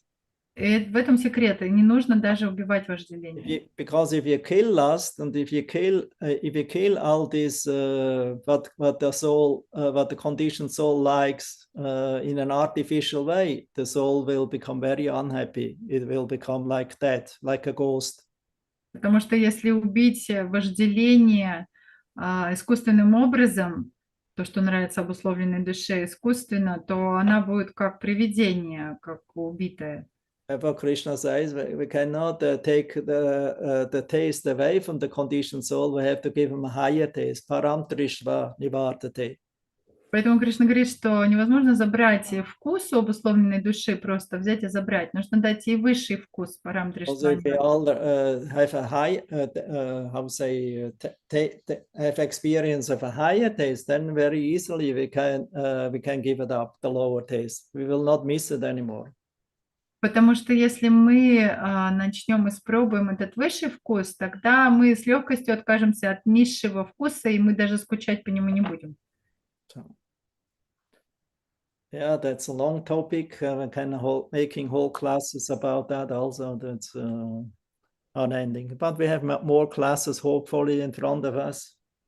Да, это такая тема обширная, целую лекцию на это потратили. И еще у нас будут лекции, так сказать, дальше. These are all parts of Lord Kapila Sankhya Yoga teaching. Это все частью является учения Господа Капилы Санkhya-йоги. Okay, thank you. It was very interesting. Good question. Спасибо, очень интересно было. How it develops in the soul from the Sankarshan Mahavishnu platform. Как душа развивается с уровня Санкаршаны, потом Махавишну. Although it's not material product, it comes in contact with Maya and thinks I'm now a material product. I'm this body. I'm the enjoyer. Although I'm servant. Она не материальный продукт, но соприкасаясь с материей, она начинает думать, что она материя, она материальна и не слуга. Therefore, in Chaitanya Charitamrita, the main point from the whole Krishnadas Kaviraj teachings and the description is to become the servant is the supreme enjoyment. И поэтому в Чайтанья Чаритамрите Кришнадас Кавирадж Госвами объясняет, что весь смысл и наслаждение в том, чтобы понять, что я слуга. Service to Krishna, to Krishna's lotus feet, to consider yourself a servant or a servant of the servant of Krishna's very dear servant, is so attractive and so the highest form of pleasure that even the great personalities like Advaita Acharya, Nityananda Prabhu, and many others, Shiva, Brahma, they're all Ishvaras, great personalities. They desire to develop the service attitude to lotus feet of Lord Chaitanya and to Lord Krishna. И вот это положение слуги, оно настолько сладостное, что даже великие Ишвары, и Адвайта Ачарья, и Шива, и другие, они Ишвары, но они хотят развеять это настроение служения. Even the queens in Dwaraka and the gopis in Vrindavan, ultimately the basic of their relationship with Krishna and conjugal love is that they are servants. They're made, as servants to please Krishna with conjugal love. И даже гопи Вриндавана и царицы Двараки, хотя они служат Господу в любовных отношениях, но основа их служения – это то, что они слуги, и они просто служат Господу вот этим способом в супружеской любви. So that means that the key of all the rasas in the Leela of Krishna is dasya, to be a servant of Krishna's lotus feet. И это значит, что ключик ко всем расам, ко всем отношениям с Кришной – это даси, это что я слуга его лотосных стоп. And as long we have even a little tinge of service attitude here in this material world, we are very far away from this to engage in loving devotional service like the inhabitants of Vrindavan. До тех пор, пока у нас не будет хотя бы немножечко такого настроения, служения уже в материальном мире, тогда мы будем очень далеки от того, чтобы развить любовь к Кришне, как у жителей Вриндавана. Okay, thank you, Hare Krishna. There was another question by somebody. Был еще какой-то у кого-то вопрос? And that's all. Или это все? Anamali, you have your nose high up. Анамали, может? Actually, I already asked this question to Vasanta, and this was like, it's about Kapila in connection to Devahuti. Is it like when Kapila appeared, he already was grown up? There is no childhood pastime available. Уже я спросила такой, мы уже с Васантой обсуждали вопрос, когда Капила явился, у него не было детских лил, он что, сразу взрослым появился? Yeah, you have to understand Kapila Dev's mission. He was not a full-fledged Leela avatar in terms of like Krishna, that he revealed his Rasika Acharya, Rasika Shekhar. Надо понять, that he reveals and develops and relishes all kinds of rasas. Надо понять миссию Капилы, зачем он пришел. Он не был в полном смысле слова такой вот лила-аватарой с детскими играми, как Кришна, Расика, Шекхар. So many of the avatars that didn't develop practically more than Shanta and Dasya ras. И многие аватари, преданные в отношениях с ним, не развивали, не шли дальше, чем Шанта и Дасья раса. Actually, the higher rasas developed after Lord Nrisimhadev. Nrisimhadev, Vamana, Parshuram, Ramachandra, Lord Krishna, Balaram. From there they have Vatsalya, they have Sakya, friendship, and also partially some of conjugal love, Madhurya ras. Преданные Shringaras. Madhurya ras is only in Goloka. Преданные разных аватар начали уже развивать более глубокие отношения, начиная с Нарисимха Лилы. Нарисимха, Парашурама, Ряма, Кришна. И там уже в тех расах, с этими воплощениями они могли развить более высокие расы Ватсалия, дружеские, Шрингары расу с Кришной. Kapila Dev appeared as a sage avatar, like the Nara Narayana Rishi. Капила Дев явился как аватар, мудрец, как Нара Нарайана Риши тоже. Like Dattatreya. So they're mystics, they're sages, they're very deeply absorbed in knowledge and vairagya. Они мистики, мудрецы, очень глубоко погружены в знания, вайрагию. So it was not Kapila Dev's mission to show the world Vatsalya ras. И это не было миссией Капила Девы показать миру, как протекает Ватсалья раса. From Dattatreya and from Nara Narayana Rishi, we also don't hear. Although they had a mother and father, there was no description of Vatsalya ras relationship. И Даттатрея, Нара Нарайана Риши, мы тоже не слышим описания их отношений в Ватсале расе. Хотя они явились, у них были отец и мать, но таких описаний мы не слышим. Also from Narad Muni, we don't hear so much about Vatsalya ras. И у Нарада Муни тоже мы не слышим много о Ватсале расе. He only felt a little protection from his mother, but then Krishna took away so that he can make progress on the path to bhakti. Немножечко только знаем о том, что у него была мама, она о нем заботилась, но потом Кришна ее забрал, чтобы он дальше прогрессировал на пути бхакти. So Kapila Dev's teachings was not based on Vatsalya ras, but on Jnana and Vairagya. И учение Капила Девы не основано на Ватсале расе, оно основано на гьяне и вайраги. Connection to Bhakti Yoga. В связи с бхакти-йогой.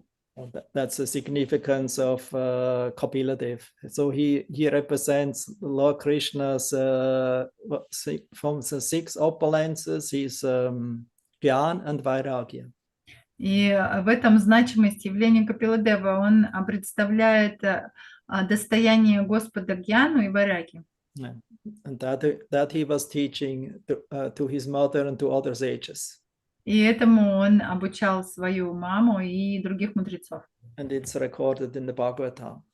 И это записано в Бхагаватам. It's quite so many chapters about Kapila Dev's teachings, from chapter 25 up to 30. So there's six chapters about Kapila Dev's teachings. И поэтому столько много глав описывают его учение с 25 по 30, 6 глав. That's very interesting. In the Chaitanya Bhagavat, in the first part of Madhya Lila, и в читании Бхагавати, в первой части Мадхья Лилы, there's a description how Mother Sachi, she asked Nimai, what you have learned today in the school, in your school. Там рассказывается, как однажды мама Сачи спросила у Нимая, а чему ты сегодня обучался в школе? And then Nimai told her about the whole Kapila story. И Нимай рассказал ей всю историю с Капилой. And about how the Jiva conditioned soul enters the womb of a mother, and then after the 7th month prays, no, please, my dear Lord, I'm in very suffering condition. Let me deliver me from here. And I will become your servant. Как Джива, обусловленная душа, входит в лоно матери 9 месяцев, она там мучается и молится Господу: пожалуйста, освободи меня, мой Господь, я буду тебе служить. And then, but then soon he takes birth, he forgets everything, and then even in this condition, he forgets everything. As soon as he takes birth, his good promises are forgotten, and because he comes in contact with bad association, with materialistic association, who have many desires and plans for him. and for themselves, and then he forgets everything. И когда рождается уже живое существо, оно обо всем забывает. Видите, даже в этом положении живое существо забывает о своих планах служить Господу, а под влиянием плохого общения и материальных желаний оно хочет наслаждаться и забывает о своих And вещах. after narrating the whole story of Kapila Dev's narration about the conditioned souls conditioning in taking birth in womb of mother and taking birth again and again becoming entangled in fruitive activities, so he warned his mother, you know, be careful with bad association and with this worldly kind of life, because we have to take birth again, and then again we take again going through fruitive activities. И после того, как он рассказал маме скитания живого существа из рождения в рождение, из утробы в утробу, он сказал, что дал ей наставление: будь осторожна, не принимай мирского общения и не живи мирской жизнью, потому что так можно погрузиться просто в жизнь ради плодов, кармическую жизнь. And Vrindavan Das Thakur, he says after that, Mother Sachi felt very happy and satisfied and became peaceful. И Вриндаван Тхакур описывает, что после этого мама Шачи почувствовала огромное удовлетворение и успокоилась. Because it was the time when Lord Chaitanya was already acting as a devotee. He actually gave up teaching. Потому что в это время уже Господь, Он действовал как преданный и оставил уже обучение. So even his teacher Gangadas called him, "Oh Nima, I heard you're not teaching your lessons anymore." И даже его учитель Гангадас позвал его и сказал: Нима, я слышал, что ты больше не обучаешь. Then Nima told to him, you know, who told you that? А Нимай сказал: кто тебе это сказал? I will show everyone who wants to challenge me, you know, I will tell them in which direction to go. So because ultimately, besides Krishna, there is no other way. Любой, кто бросит мне вызов, я отвечу ему, объясню, что кроме Кришны нет вообще в жизни другого пути. So he even defeated his professor. И он даже своего, так сказать, профессора. The professor felt very happy that he was conquered by the Supreme Lord, who acted as Nimai Pandit.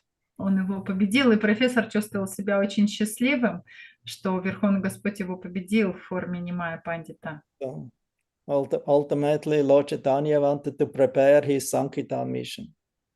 И в конце концов Господь Чайтанья хотел подготовить миссию Санкиртаны. So he stopped his scholarship of Nyaya teachings to his disciples. И он перестал свои уроки по ньяе давать ученикам. And he told them that every Sanskrit word and every root, every Sanskrit dhatu root actually has a relationship and comes from Krishna and is related to Krishna. И он стал им говорить, что на самом деле каждое санскритское слово, каждый корень санскритского слова, оно связано с Кришной, и оно обозначает Кришну. Therefore, why we should go on with this Sanskrit grammar on the worldly platform? Just chant now Hare Krishna, and he initiated them in the mantra Hari Haraya Nama Krishna Yadavaya Nama Gopal Govindaram Shrimatu Sudan. And then all the disciples were following Hari Haraya Nama Krishna Yadavaya Nama Nitai Ram Ki Jai. И поэтому он сказал, какой смысл продолжать дальше изучать санскрит с мирской точки зрения, и инициировал всех этой песни, этой мантры Хари Харай Нама Кришна Ядавай Намаха. And there was a whole kirtan party going on with Nimai Pandit as on their lead and his disciples. И все присоединились, и целая группа санкиртаны образовалась с лидирующим Нимай Пандитом и учениками. That was the birth hour of the Sankirtan movement. Это было, так сказать, зарождение движения санкиртаны. Then very soon Lord Chaitanya, he he met Srivas Thakur, Advaita Acharya, Nityananda. И очень скоро Нимай Пандит встретил Шривас Пандита, Нитянанду, Адвайту Ачарью. Then the Sankirtan explosion started. И тогда начался взрыв Санкиртана. Asanta, you know the story? Remember? Yeah? Huh? Yeah? You remember the story? But Like- then I read it now. Yeah, a little bit, but always nice to hear. And I forgot already. Yeah, read it again. Madhya Chaitanya Bhagavat, Madhya Lila 1. Мгм. Mhm. It's not in Chaitanya Charitamrita. No. No? Yeah, Chaitanya Charitamrita only gives a summary of Adi Lila. В Читании Чаритамрите Гуру Махарадж говорит, знаешь историю? Я говорю, ну так помню, немножко хорошо, что вы сказали.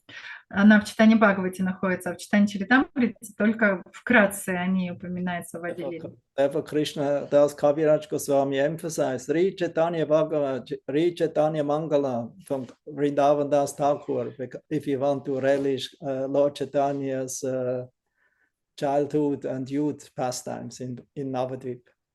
И поэтому Кришнадас Кавирадж Госвами, он все время говорит, читайте читание Бхагавату, читание Мангалу, если хотите, вкусите, наслаждаться этими детскими играми Господа на The Навадвипе. old name of Chaitanya Bhagavat was Chaitanya Mangala.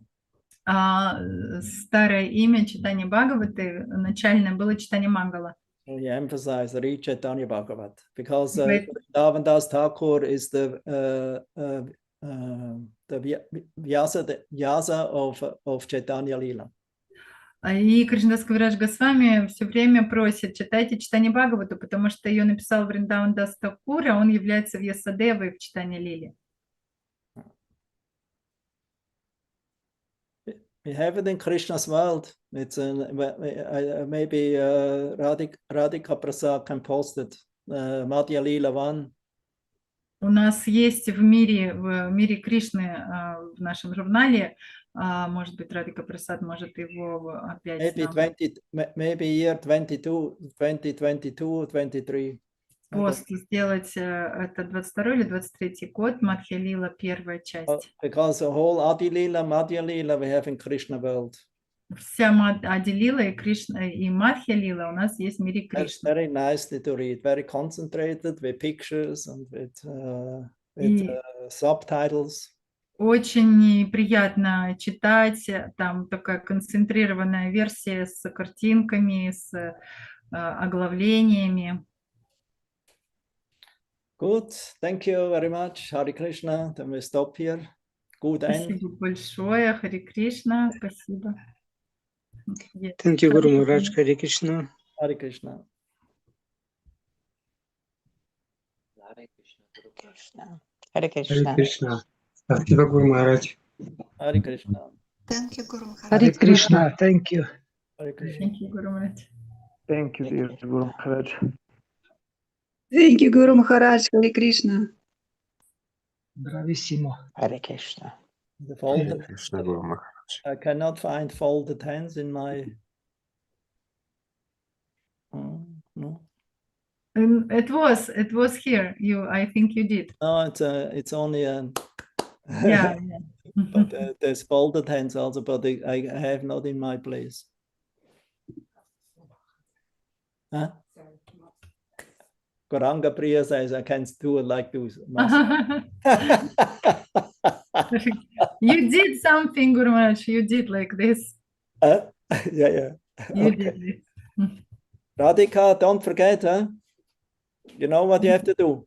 Радика, не забудь. I have Знаешь, Madhya Lila chapter 1 Yeah. to devotees, Beginning of Sankirtan movement. beginning Beginning of the Sankirtan. начало Санкиртаны. Oh, Vanamali, I forgot you. You are satisfied with the answer, or? Ванамали, я забыл спросить, вы довольны ответом? I got inspired to read this, what now Radhika Prasad is going to post. Да, уже вдохновилась почитать то, что Радик. On your question, you're satisfied now, Kapila Dev and Vatsalya Ras? Yeah, I can understand now that he had another mission. Yeah, it was not fitting to his mission, you know, because his mission was very sharp like a razor, you know. Да, у него была другая миссия. Separate the conditioned souls, you know, with the help of Sankhya philosophy. Это детские вилы не подошли бы к этой миссии, когда он хотел разрубить, отделить обусловленную душу от материальной энергии. I would say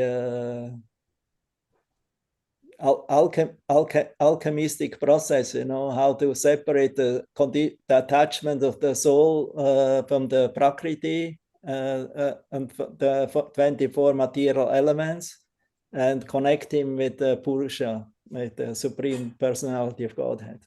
Это такой процесс алхимии, когда нужно отделить душу от этих 24 элементов, от материальной природы, от привязанности к ней и соединить с Пурушей. So therefore he could not introduce some sentimental program.